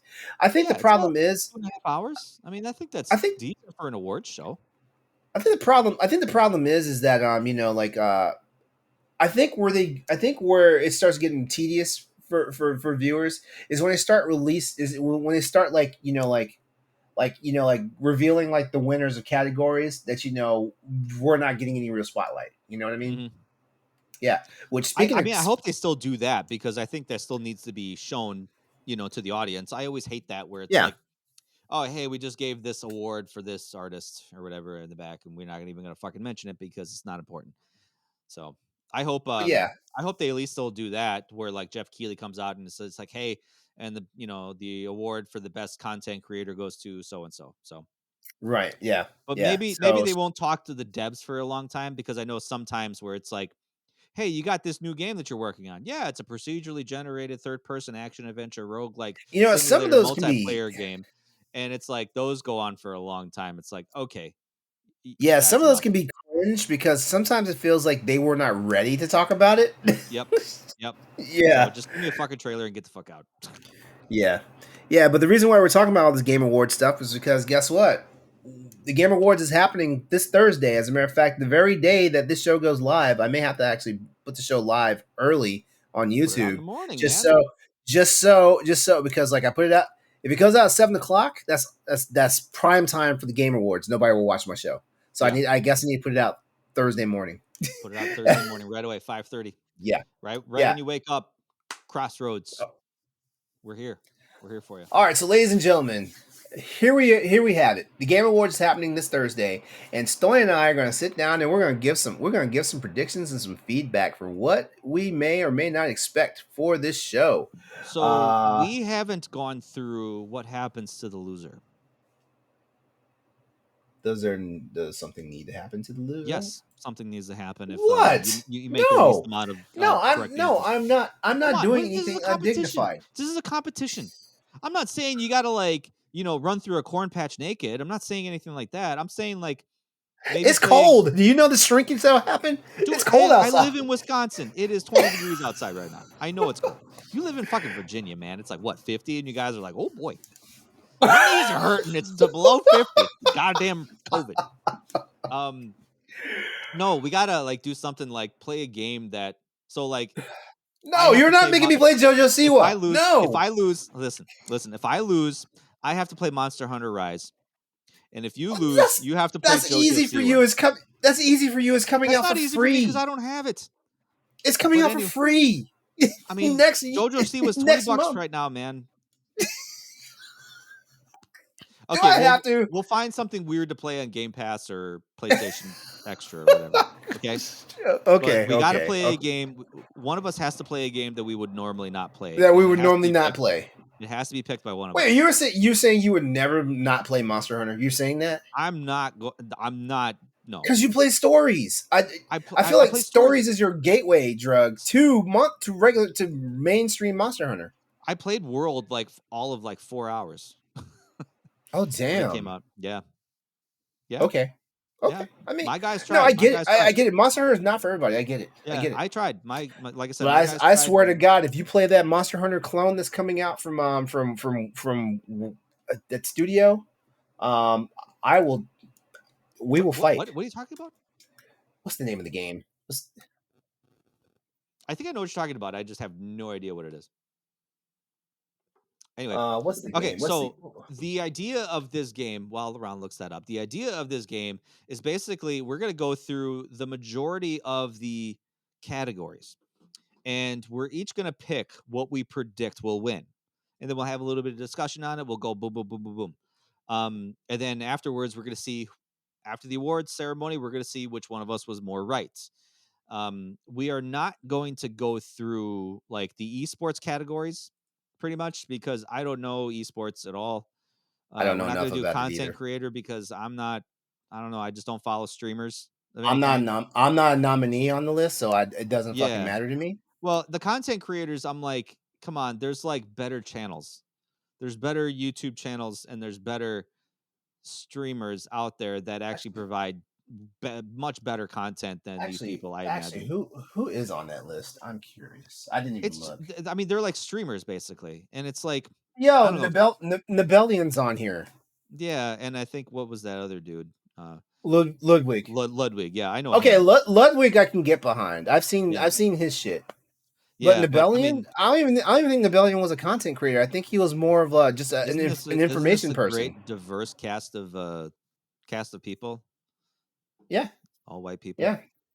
Yeah. Anyway. Anyway. So we're gonna go through the categories, and we're gonna start with best game direction, and we'll end with game of the year. So all right. Let's get started. All right. I'm gonna keep a record of this so we don't lose this. Okay. Okay. So for best game direction, going to be playing JoJo Siwa at the end of this. I will buy that game. I will ship you that game. All right, so for best game direction, we have 5 titles here. We've got Elden Ring, we've got God of War Ragnarok, we've got Horizon Forbidden West, we've got Immortality, and we've got Stray. And best game direction is basically awarded for the outstanding creative vision and innovation in game direction and design. All right, so for best game direction, I'm probably going to give it to Horizon Forbidden West. Okay. And the reason why I say that is because Horizon Forbidden West is in another category that I know it's not going to win. Well, it's not going to win in this category. It's going to go to Elden Ring. You think Elden Ring? Yeah. For some fucking reason, it's going to go to Elden Ring, and I hate that. Now, do you? Okay, you know what? We should go ahead and get this. We should go ahead and get this out the way first. Do we think a lot of these are going to go the way because of of fan reaction or whatnot, or Yep. or that the Game Awards is bought, because I don't care what you The say. Like, game, it's like when Game you Awards. look at, go ahead. I was just gonna say the Game Awards is not completely impartial. It's not. No, It when it, you look it at should be, but it's the not. jury, it's Yeah. all media outlets. Hmm. And what was one of the most highly rated games of the year?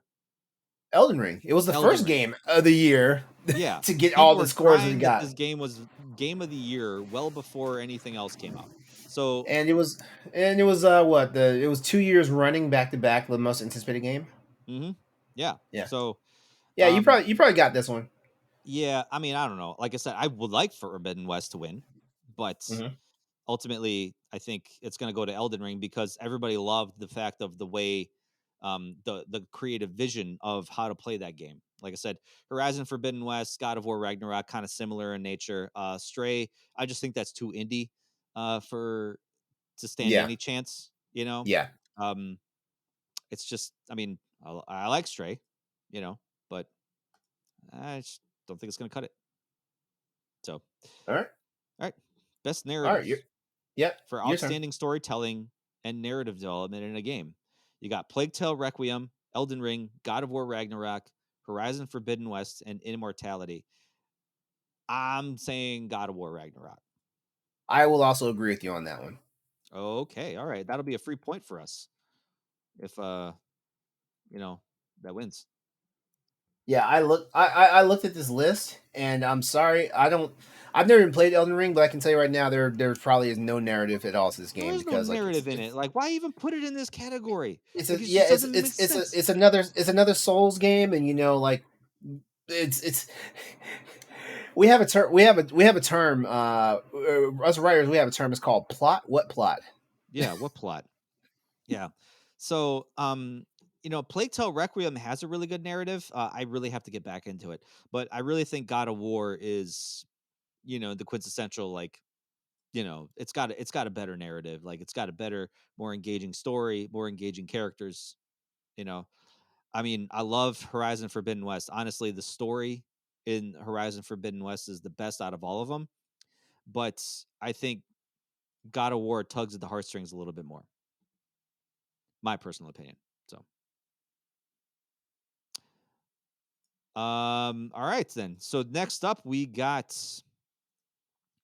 best art direction for outstanding creative and or technical achievement in artistic design and animation. So once again, we got Elden Ring, and we got God of War Ragnarok, and we got Horizon Forbidden West, and we got Scorn, and we have Stray. So as much as I would like Scorn to win, Hmm. maybe I'll give it to Scorn. I feel like Scorn should get the award, but I have a funny feeling it's going to be a fight between Horizon and Stray. And for art direction, like I've seen like the complete playthrough of Stray. I'm going to go with Stray on this one. Oh, you're gonna go with Stray. Okay, all right. Yeah, I'm going to go with Stray. I'm going to go with Stray on this one. I don't know. Like I'm probably going to be eating my hat later, Well, yeah, I'm going with with this Scorn. category. I'm going with Scorn because I think it's the most artistically visual, uniquely visual game out of all this. I mean, Hmm. it's a lot of stuff that we haven't seen before. I mean, we've seen hundreds of games like Elden Ring, hundreds of games like God of War Ragnarok, whatever. So, I mean, Horizon Yeah. Forbidden West looks good, but I don't think it doesn't stand out like Scorn does to me. I don't know. Yeah. Yeah. So, all All right, right. cool. So next up, we have best score in music, and this is for outstanding music inclusive of score, original song, and or licensed soundtrack. For this title, I swear, like A Plague Tale, Elden Ring, and God of War, just stay in these just stay in Yeah, these categories. right. We've got Metal Hellsinger, and we've got Xenoblade Chronicles 3. And they also like give some shout to the composers. So let's see, for Plague Tale, we've got Oliver de Riviere, who's the composer for the Plague Tale Requiem. We've got Tsukasa Saito, who's the composer for Elden Ring. We've got Bear McCreary, who's the composer for God of War Ragnarok. We've got Two Feathers, who's the composer for Metal Hellsinger. Now, Metal Hellsinger, is it I, is it all licensed music, or is it just It's music from this one group? No, it's music from him. Two Feathers, I think Okay. it's just one particular artist, but the Okay. thing is that he has different heavy metal vocalists singing on his tracks. That's right. So That's it's not right. like Okay. you got the lead singer from Soilwork, Trivium, System of a Down, Yeah. At the Gates, stuff like that. I don't think At the Gates, but yeah, singing and screaming to his songs. So it's not like, Okay. exclusive Soilwork songs. So yeah. Okay. Okay. Okay. And composer for Xenoblade Chronicles is Yasunori Mitsuda. I really don't know. I This is always a feel tough like one, man. yeah, I always feel like in the category when we're talking about score and music, like usually a game that has musical direction. In this case, Metal Hellsinger. I feel Hmm. like this is the one that should automatically get it. But Yeah. that being said, we have Bear McCreary, who is like a renowned freaking composer and soundtrack specialist. This guy, the first time I heard this guy's name was for the Battlestar Galactica remake. Yeah. And then from there, his name just pops up all over the place. He's been on Agents of Shield. He's been on he's The Walking Dead. Like his name is everywhere. Like he's in video games, of course, God of War, The Last of Us. He's everywhere. I have a funny feeling Bear McCreary is going to get this, so I'd have to go God of War Ragnarok. Okay. Um, I'm gonna have to agree with you. Just I because, just I, yeah, like, I just feel like when you have a name like that, it just diminishes everybody else. yeah, it really does because you got the master, and it's like I appreciate Metal Hellsinger for what it is, but I really think it's just it's too far out there to stand a chance against the rest of these guys. I honestly haven't played Xenoblade Chronicles 3, so I don't know the quality of the soundtrack. I hear it's very good. I hear it's very sad and very melodramatic, but Mhm. and Elden Ring, there's barely any music in it, so I don't know. Yeah, how can I you have I sound I just direction think, if there's no soundtrack? yeah, right. No kidding. I'm pretty sure there's some really good. There's some really good. You know, I don't know. I'm pretty sure there's Oh, some the really good game tracks in Elden Ring. So whatever. the game I was talking about earlier, the Monster Hunter clone, that was Wild Hearts. That's coming out by Wild EA. Hearts. That was it. Yeah. Yeah. All right, best audio design. Recognize the best in game audio and sound design. You got Call of Duty Modern Warfare 2, which never wins an award any year. Elden Ring, God of War Ragnarok, Gran Turismo 7, and Horizon Forbidden West. And I'm gonna go with Best Horizon audio Forbidden West in design. this one. Um, I mean, me personally, I think I would like Call of Duty Modern Warfare 2 to get it because it had really good sound design. But actually, I'm gonna do that. Modern Warfare 2. I'm thinking Gran Turismo 7. Ooh, you think I would pick that one? Yeah, I thought you would have. I thought you would have, and you threw me for a curve when you when you Me when you personally, led with Horizon.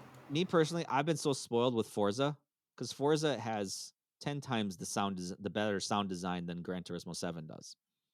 Real well, I haven't played Gran Turismo 7, so I'll take your word for it because I know you have both games. I know you have both of them, and I've Gran I've Turismo only 7's played Forza. like I said, Gran Turismo 7 is a really good game, but sound design, Forza does it better, me personally. So, Okay. Okay. are you still gonna go with Gran Turismo? Um, you did Modern Warfare. I will take your first pick. I'll go Horizon. Horizon? Okay. Yeah. All right. All right. So next up, we have best performance, and this is awarded to an individual for voice over. Oh, I'm sorry. It was hyphenated, and it was hyphenated really weird. So I thought it was I thought it was a start of a second sentence. Awarded to an individual for voiceover acting, motion and/or performance capture. Okay. Now this is a little controversial, in all honesty, because Yeah. we've got two representatives from one game Yep. on this in this category. All right, so we've got Ashley Birch for Horizon Forbidden West. We've got Charlotte McBurney for Plague Tale Requiem. We've got Christopher Judge, boy, Boy. Kratos himself, like God of War Ragnarok. We've got Manon Gage for Immortality, and then we've got Sunny Suljic for God of War Ragnarok. That's Atreus. Okay, so You know, Christopher I Judge don't did a even really know. good job. Um, I have a funny feeling like he really went in pretty good with God of Yeah. War Ragnarok. I mean, because in the first one he was kind of more stoic, more stone faced. In God of War Ragnarok, he's showing a little bit more range, a little bit Yeah, more emotion. he actually used his words Yes, he does, in this and he game. tells stories, and he actually kind of shares a little bit more than he used to. So, I mean, we're seeing a little bit more range. So I want to say him, but we got to put respect on Ashley Birch's name. She does a Yeah. really good. She does a really good Aloy. So I'm gonna say Yeah. Ashley Birch. And I'm thinking Sunny Suljic for Ragnarok. That fucking kid. I know. I know. You know I'm just gonna say this. the fact that he does such a good job of making me hate him makes me Yes, respect him. yes, Makes me yes. respect him. I was like, there were so many times in this game. I was like, man, Kratos you just need to like haul his ass off into the woods and whoop his ass. Yeah, exactly. But that's why it's like he's playing that role so damn well. It's like, God damn it, Yeah, can't be mad. Can't be yeah. mad. I wonder how much coaching he had to get, to do some of these scenes. He's a teenager. They're naturally annoying. Oh, they still get coached. Yeah, I suppose. All right, Just be yourself. Okay. all right. Games for Impact, man, go. For a thought provoking game with a pro social meaning or message. So you got a Memoir Blue, As Dusk Falls, Citizen Sleeper, Endling, Extinction is Forever, Hindsight, and I was a teenage exocolonist. I only played one of these games, I only which played was one of these games too. As Dusk Falls. Same. So you know, Are we both about to vote for the I'm same gonna game? throw I'm gonna throw a Hail Mary here, and I'm just gonna say Hindsight. Okay. All right. I'm gonna go with As Dusk Falls. Okay, all right, cool. Yeah. And that's a personal bias for me. I hate to say it. I like As Dust Falls, but it's just one of those things. And I usually play. I know what Memoir Blue is like. That looks like a really touching game, but like usually I've played a lot more of these games for Impact. But this year I don't know why I didn't. Yeah. Yeah. I've heard some good things about Memoir Blue. Hmm. And I can't remember what I heard about Hindsight, but I did hear some stuff about Hindsight. Okay, well, we'll see who's right. Yeah. So, best ongoing game awarded to the game for outstanding development of ongoing content that evolves the player experience over time. So pretty much we've seen these games over and over again. Apex Legends, Destiny 2, Final Fantasy 14, Fortnite, and Genshin Impact. I'm gonna go with Final Fantasy 14. Okay. No offense. That's a very safe bet, but I have a funny feeling this is the year for Destiny. I think Destiny 2's got this one. Oh, okay. All right. I was gonna go with that because they had a really good year. They had a bang up year. Yeah. Yeah, they really did. So don't tell Corey. All right, next up we have best indie award. This is for outstanding creative and technical achievement in a game made outside the traditional publisher system. Here we go. Here we go. We've got some heavy titles. These are some big ones. All right. We've got Cult of the Lamb, Neon White, Sifu, Stray, and Tunic. I have a very strong feeling it's going to be a slap fight between Cult of the Lamb and Stray. I have And a feeling it's gonna be a literal fucking dogfight with Sifu and Stray. Honestly. I I'm going to say that best indie will probably go to Cult of the Lamb. The reason why I'm saying this and I'm putting it over Stray, the cat people can hate me later, but Cult of the Lamb not only released, but it actually released and added content after its release. Mm-hmm. Stray, like has a couple of tricks up its sleeve. One being a cat, and the other one being that it was a free game for PlayStation 5. I'm gonna go with Stray because of the bias of people like, oh, it's a cute cat game. It's a cute cat game. Cute cat game. Give it a 10 out of 10. Honestly, it should go to fucking Sifu, and I hope Sifu wins. Seafood, Sifu is the yeah. better game out of all of these. But Watch Sifu snowball both of us. Watch yeah, it.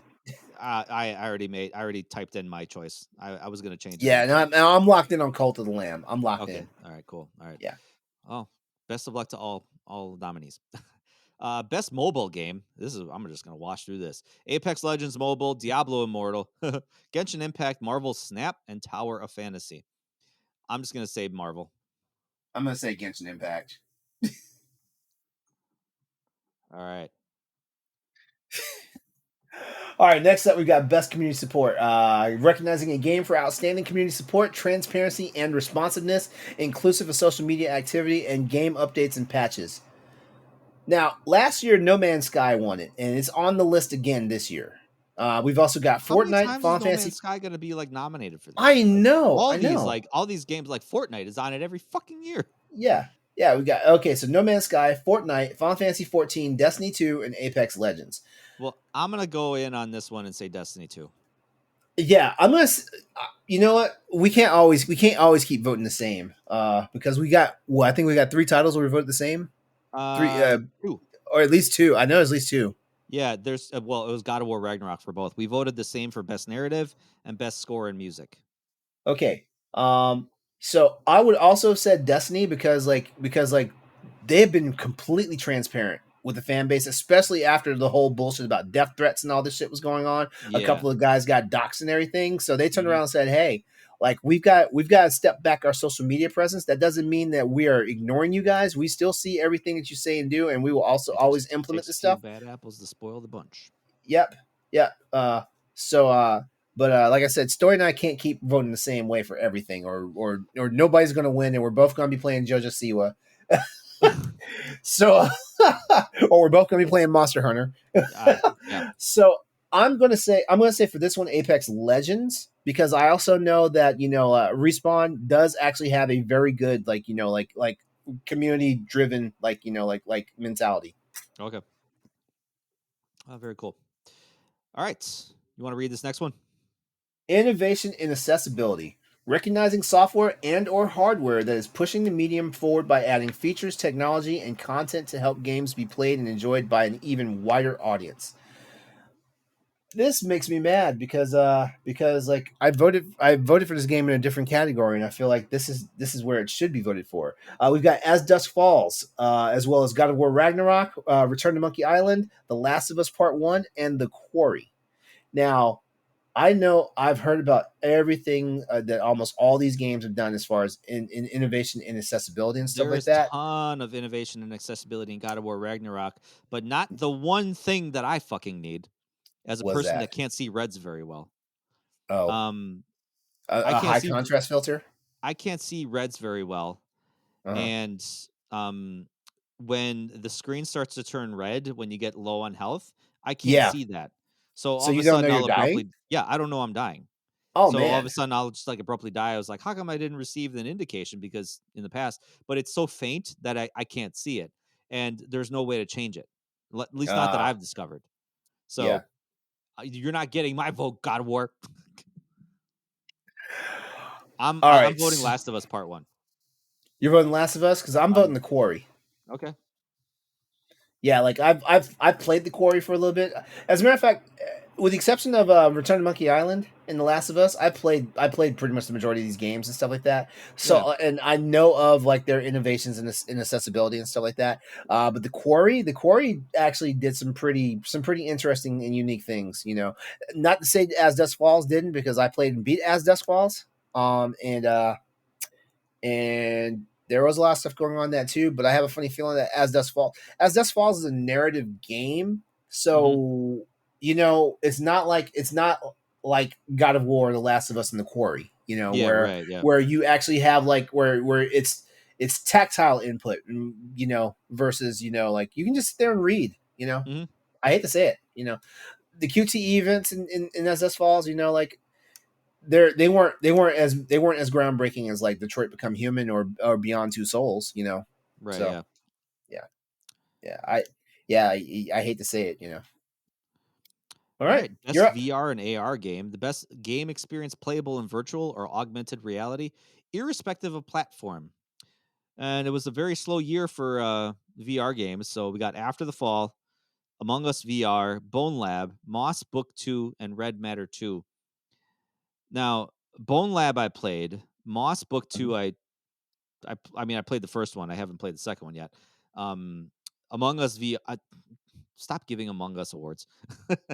After the Fall, I have to get into because that's like kind of like one of the better AAA games to have come out. I've heard, and it looked really good, but it's like kind of like a zombie monster shooting game.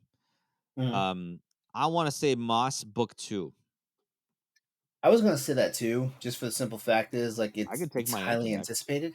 I Huh? could take my answer back No, you don't have to. because I was kind of Because torn between that one and After the Fall. see, I don't know anything about After the Fall. I played Among Us, but not VR. I Well, you don't know do what? VR I'm gonna games. do you a favor, and I'm gonna What? pick After the Fall, and Oh, I oh, can give you Moss. Too late. you're It's already written. you're such a gentleman. You're I such a am. gentleman. Thank you. Thank No you. problem. All right, so Watch yeah, watch me win. Moss Book 2 is locked in for me. All right. Locked in. All right.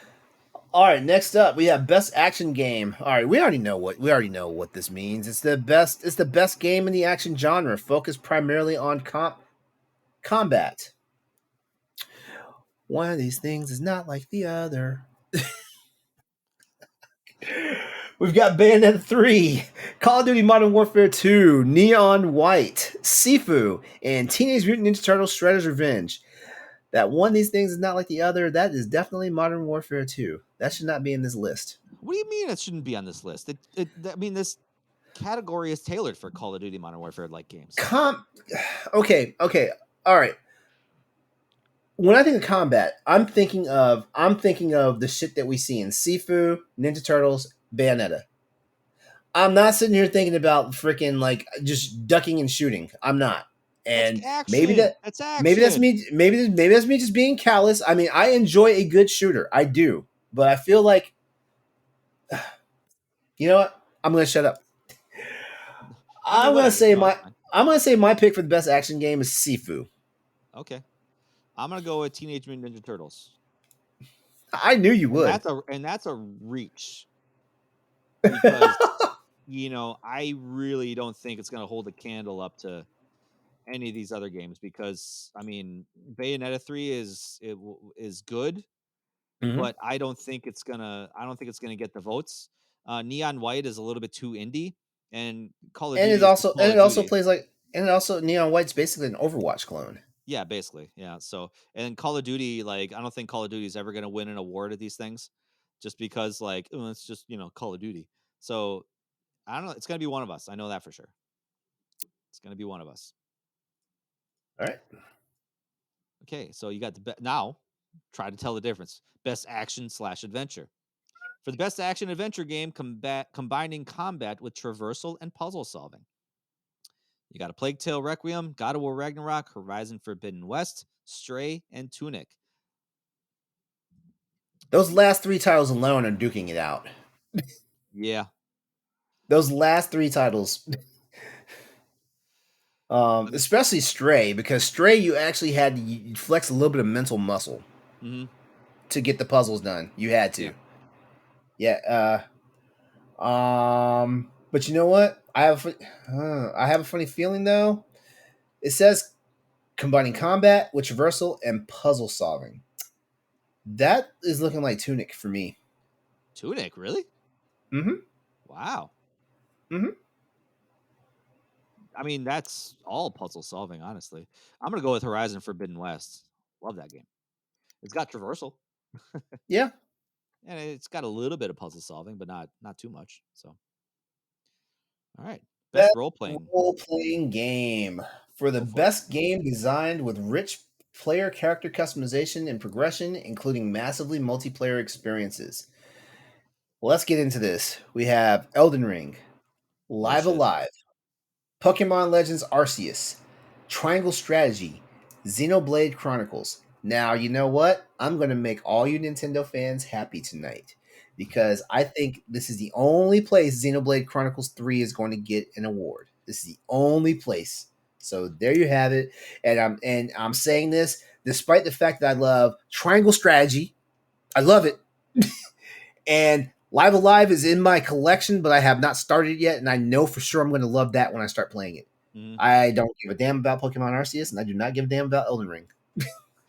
Well, seeing as how you took my answer, I'm just gonna go with Elden Ring because that's the Wait, lowest score. were you also going to pick Well, Xenoblade? yeah, because it's the most RPG game on this entire list. I Yeah, mean, yeah, for Triangle real. Strategy is good, but I think it's just too way out there.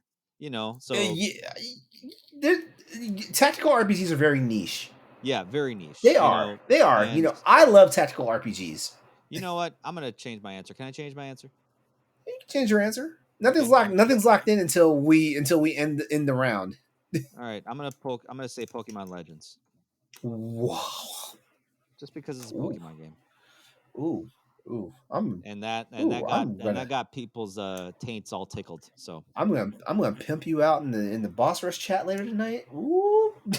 this guy doesn't even play a Pokemon game before. Ooh, I can't wait to talk about this one.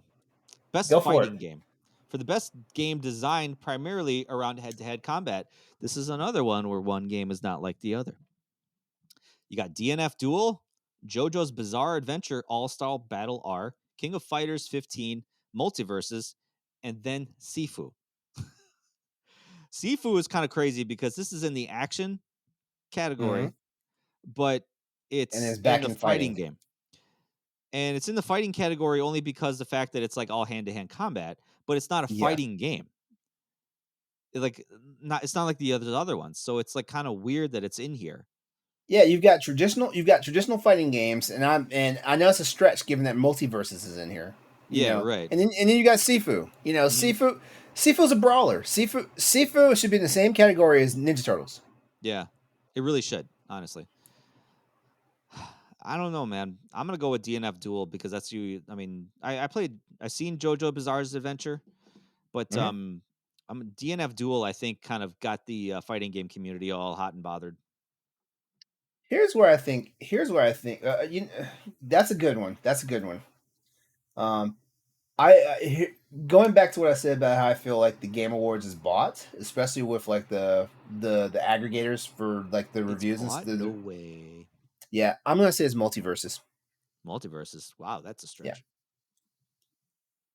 I mean that's all.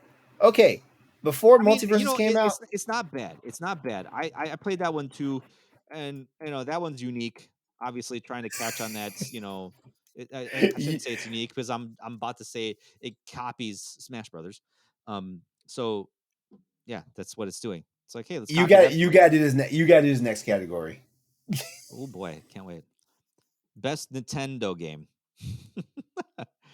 I should say best family game. Best family game.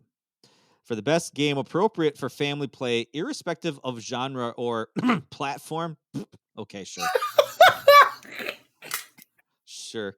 Every year, this is the Nintendo category. Like, might as well Can we just wrap? call it.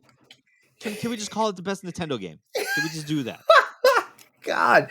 And why isn't the Game Awards doing a best Nintendo game There's award? Why aren't they plenty doing of a other. best Xbox game award? Why aren't they doing There's a best PlayStation game award? Why there's aren't they doing a plenty of best other PC game award? family oriented games that go Then beyond what's on this list? who's are you going to sit down with the family and play Kirby and the Forgotten Land? I mean, I can No. understand Lego Star Wars, because that's co-op and Lego games are fun. But like Mario and Rabbids Sparks of Hope, no kid's gonna play that. Nintendo Switch Sports, sure, and Splatoon 3. Who's gonna sit down and play that with their family? Get out of here. I mean, I think it should go to Nintendo Switch Sports, but I really think That's a controversial take right there, considering that because that game because I was think you're gonna. Are you gonna pick huh? Lego Star Wars? Yes, I am. Okay. Because technically that is the only one I feel that's technically like family category. I mean, I'm gonna pick. Yeah, I'm gonna stick with Switch Sports. That's irrespective of genre or platform because Nintendo Switch Sports should technically be a sports game. Technically, should be. You're right. I didn't think of that. It should be a sports game. Well, I mean, I'm still gonna pay it. I'm still gonna pick it because of the whole the Wii Sports nostalgia bull. The craze, yeah. Yeah. All right. Mm. Best sim strategy. I'll give that one to you because I don't know anything about pretty much All right. most of these games. This goes this goes to the best game focused on real-time or turn-based simulation or strategy gameplay, irrespective of platform. Now you see, we've got Mario plus Rabbit Sparks of Hope. This is in the right category this time. Yeah, that's where it belongs. Yep. We also have Dune Spice Wars, Total War Warhammer 3, Two Point Campus, and Victoria 3. Best sim or strategy game.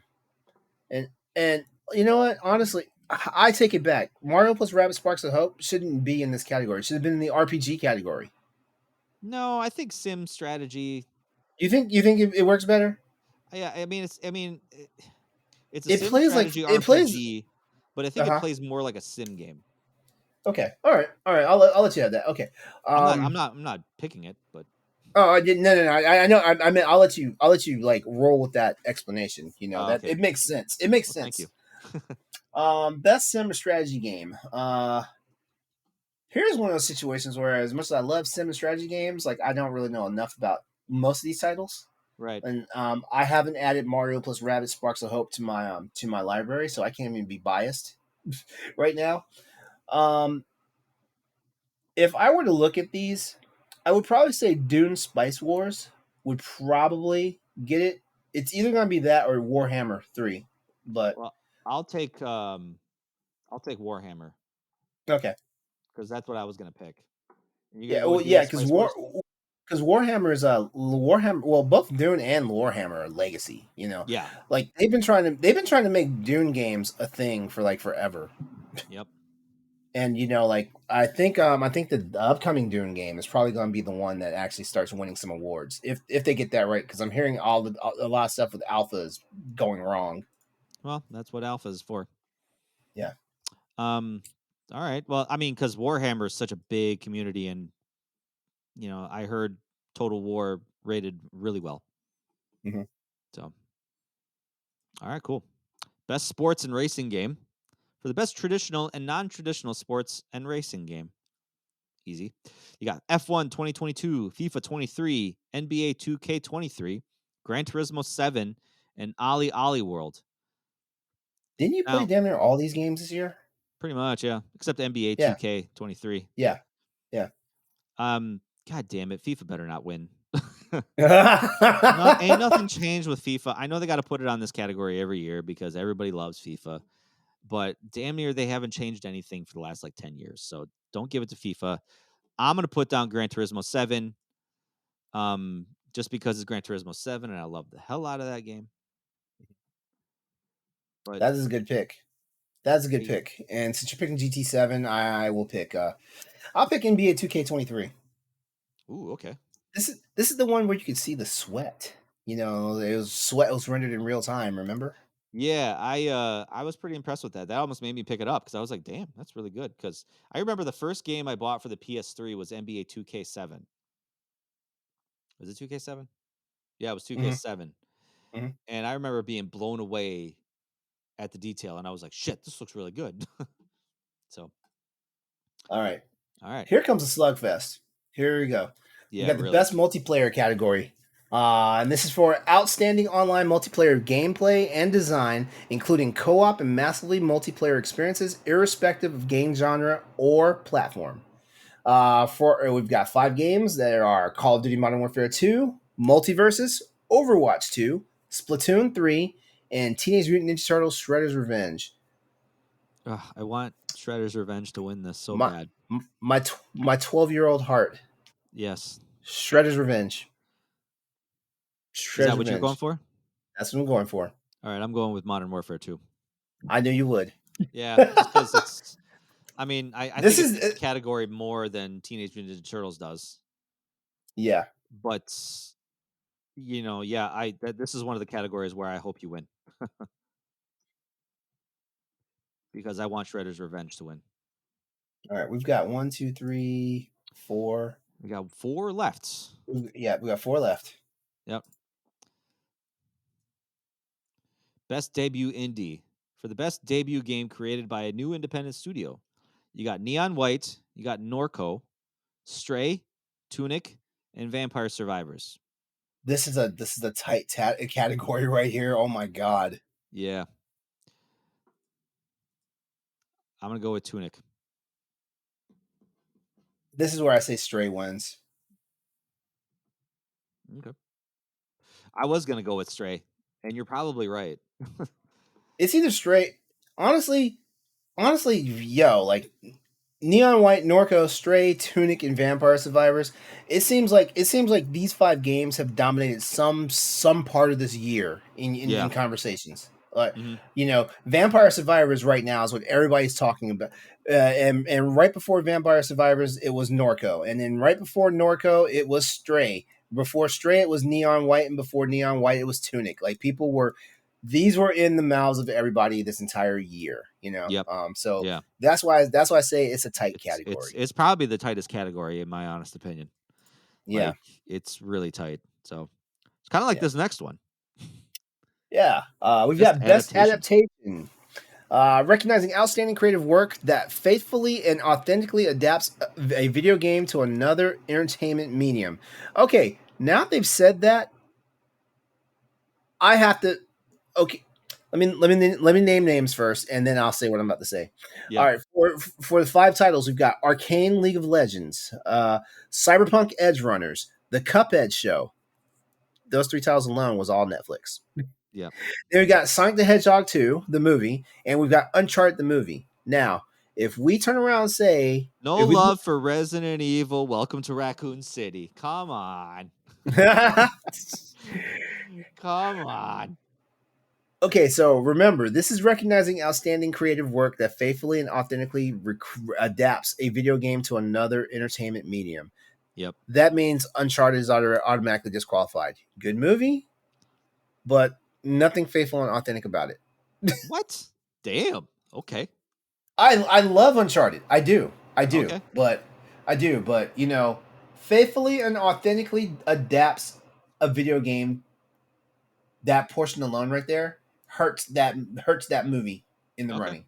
All right. All I right. hate to say it, because if we want to turn around and say, well, it's an original story, yes, but an Mhm. original story doesn't faithfully and authentically adapt the video game to the movie genre. It doesn't. There's a very complicated line of thinking, but I understand. I get what you're saying. I am so literal. Yeah, I'll say. Well, Yeah. tactically. All right. So that being said, I love Uncharted. I do. I do. Okay. No, I actually, I actually I own. really liked it too. Actually. I actually own the movie digitally. I love the movie. Okay. Um, but I also have all these other shows too. Well, I have access to these other shows. I also have Sonic the Pick one Hedgehog 2 already. digitally. I wanna say mine. Okay. I'm gonna go Arcane League of Legends on this one. Ooh. Okay. I heard really good things about it. I haven't finished it yet, but so far it's damn amazing. You know, as much as I want to say Cuphead, because the Cuphead show is hilarious. Like, it kind of brings back that kind of like old Looney Tunes slash SpongeBob kind of That's where I had to get. cartoon vibe. That's where I had to get my headspace into, because like when I saw the first episode, I was like, this episode's only 6 minutes long. What's happening here? Yeah, but like it's like really like I mean it fires on all cylinders. Like it Yeah. does. Yeah, I mean it's really funny. I would say I think the longest episode is like maybe like 9 minutes, 12 minutes long or something like that. Hmm. But yeah, I just think it's going to be Sonic the Hedgehog. I mean that movie was just amazing. You know, it's one of those things. Do you think they can capture the same magic from the first one? And they did. They made it better. You know, Jim Carrey like really nailed the role. You know, he really is Dr. Robotnik, and Tails really good addition to it. And Knuckles, actually, Knuckles is probably like my favorite because he's one of those guys takes everything literally. And Idris Elba just nailed Knuckles hands down. So, Isn't all this right, isn't this isn't Sonic the Hedgehog 2 the final Jim Carrey movie? Didn't he say he's retiring? he wasn't for sure if he was going to come back to the next one. So All I right. don't know. I know he said he was going to retire from Hollywood, but they did plan on making one more Sonic the Hedgehog Okay. movie at least. So, okay, most anticipated game, recognizing an announcement game that has demonstrably illustrated potential to push the game medium forward. That's weird. So you got Final Fantasy 16, Hogwarts Legacy, Resident Evil 4, Starfield, and Legend of Zelda Tears of the Kingdom. I'm going to tell you what my heart says. I'm going to tell you what my brain says, Hmm. and I'm going to tell you what's actually going to happen. Oh, here we go. My heart says Resident Evil 4. because it's Resident Evil 4, and I loves me some Resident Evil. My brain says Starfield because it's everybody's anticipated game. But what's really going to happen is fucking Legend of Zelda: Tears of the Kingdom. That So was going to be my vote. I'm gonna go with Starfield because that's what I truly think is the most anticipated game. But you're gonna go with Legend of Zelda? Yeah, Starfield is my personal vote. Mhm. That's the game I'm looking forward to out of this entire list. I mean, it's a no brainer. I'm gonna get Final Fantasy 16. It's a no brainer that I'm gonna try Resident Evil 4. I feel like at this point I have to give Resident Evil 4 a solid because I have not really given the previous iterations of Resident Evil 4 a solid. So this has got to be the one and stuff like that. Um, and It's a really and good thing we don't live like close to each other what's that? because I'd be like kicking down the door of your house and be like, "We're sitting down. You're calling in sick to work tomorrow. And we're playing Resident Evil titles all night." Hey, but Stoy, you will be happy that last night before bed I watched Resident Evil Vendetta. Oh, you did? You see Yeah. that scene that I was talking about? Is that fucking sick? You know what? You know what? I will say it now. Because I You because I saw understand? it I saw it the first time, and I saw it the first time back when I first saw the movie, and I was like, Yeah. okay, this is kind of wild. Yeah. But now after No. you drilling it into my head, now it's like, okay, yeah, I'm getting a boner watching this movie now. Hell yeah. Watching this scene. That's why Leon Kennedy is the best character, and that's why my heart says Resident Evil 4 for this category. Mm, It's mm, my mm. most anticipated game, I'm hands sorry. I'm down. sorry. Spider bite Jill Valentine. I'm sorry. Yeah, 7 minutes in Resident Evil 5. 7 All minutes, right. It looks like underrated. we're on the final Yeah, game of the category. year. Game of the year. Game of the year. Recognizing a game that delivers the absolute best experience across all creative and technical fields. You got a Plague Tale Requiem, Elden Ring, God of War Ragnarok, Horizon Forbidden West, Stray, and Xenoblade Chronicles 3. This is going to be the slap fight right here because this list is only two Look, games let's in be my real. Let's be opinion. real. This list is only two games. Really, honestly, yeah, it those really is. other four those It's other pretty much four games between didn't have a chance. And it's pretty much I'm between Elden Ring and God of War Ragnarok, and I yeah. hate that. I'm so sorry to Stray and Xenoblade Chronicles. What Yeah, were what were they thinking when they put these two on there? It's Like, like this. It's like that Simpsons gif where Bart has a cake. At least you tried, and he throws it in the yeah, trash. right. Well, even like Plague Tale Requiem, like honestly, it's down to like Elden Ring, God of War, and Horizon Forbidden West. And Yeah. like these other three games, it's like don't even stand a chance. Like it sucks because every game here is really solid. Like I haven't Mhm. played Xenoblade Chronicles 3, but goddamn if Eddie doesn't get a boner every time he talks about it. So For real, yeah. yeah, Story, are we gonna vote the same on this one? probably not. Okay. Okay. So when I say after I say one, I'm gonna go 3, 2, 1, and then Okay. list and then name your game and see if we're Okay. right. Okay, Okay. ready? All right. 3, 2, 1. Horizon Forbidden West. Ragnarok. Okay, it's different. Okay, That was good. That was good. I yeah. almost thought we were gonna do the same thing. I almost thought. You know, my in reality, I'm pretty sure Ragnarok is gonna. I don't know. Honestly, I don't like know. me personally, I'm voting with my I heart feel like here. Elden Ring is probably gonna throw us. If Yeah, Elden Ring, okay, if Elden Ring loses to best role playing game, then it wins game of the year. But yeah, if it gets best role playing game, it's not meant to get game of the year. That's the yeah. way I feel. Because it's just one of those things. Like I'm voting with my heart here Hmm.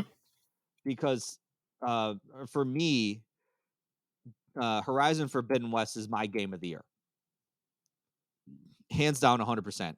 I love the story. I love the game. This was the only game that I played this year that I was like waiting in anticipation to keep playing.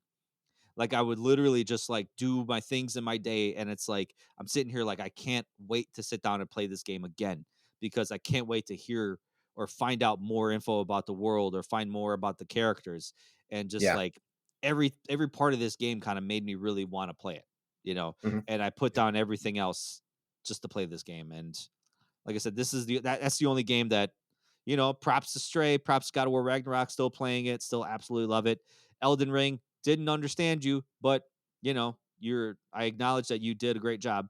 Plague Tale Requiem, another game I haven't played, but it's still also a great game as well. But yeah, that's me.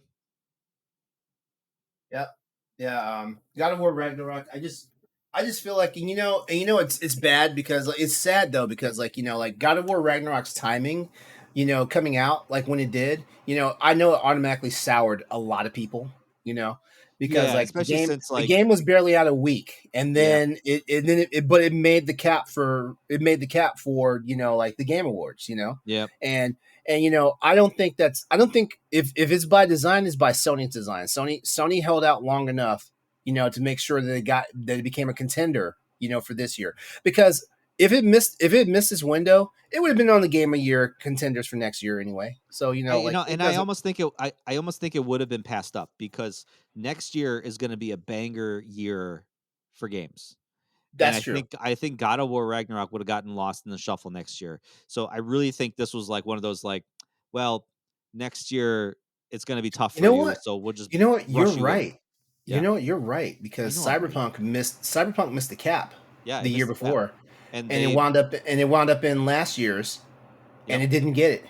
nope, And if it made the cap, despite like the tumultuous like release and everything, it would mhm, have made Game of the Year that year. maybe I don't know.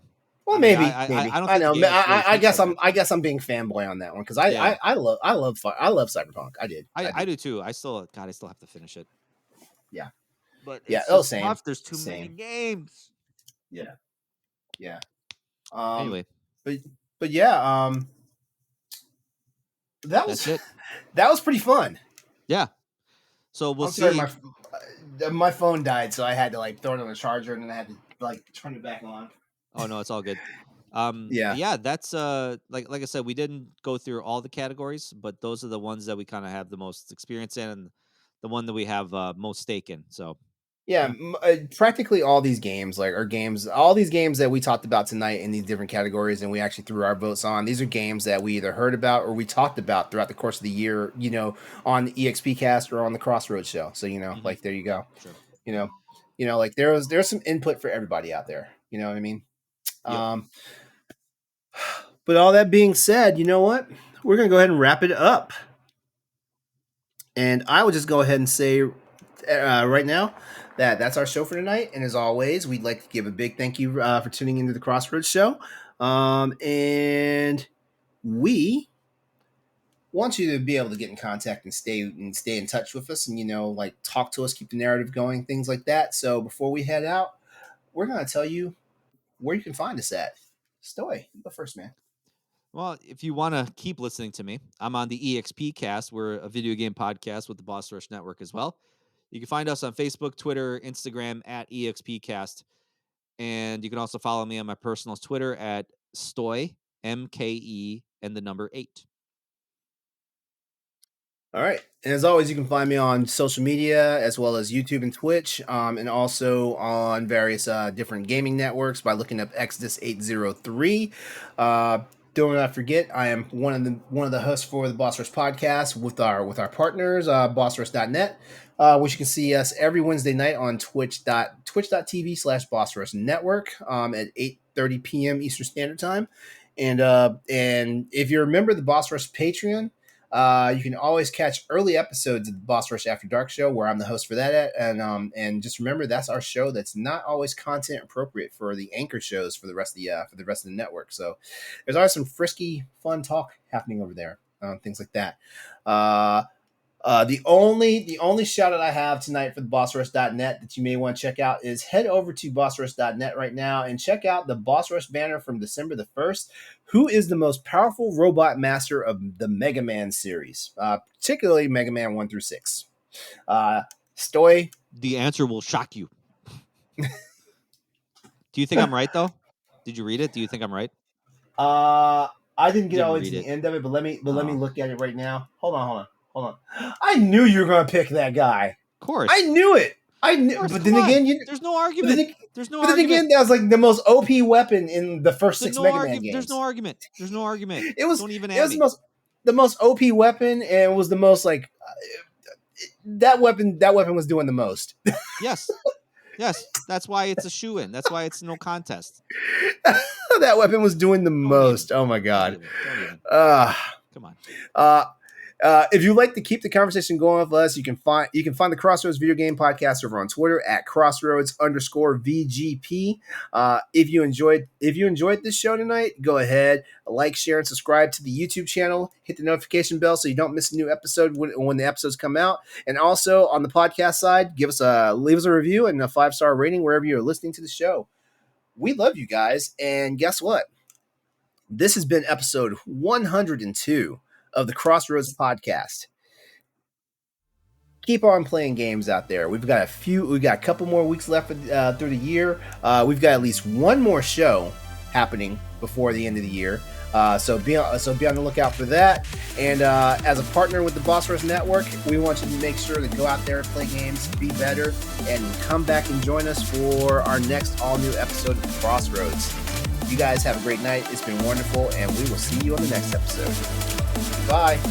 Later.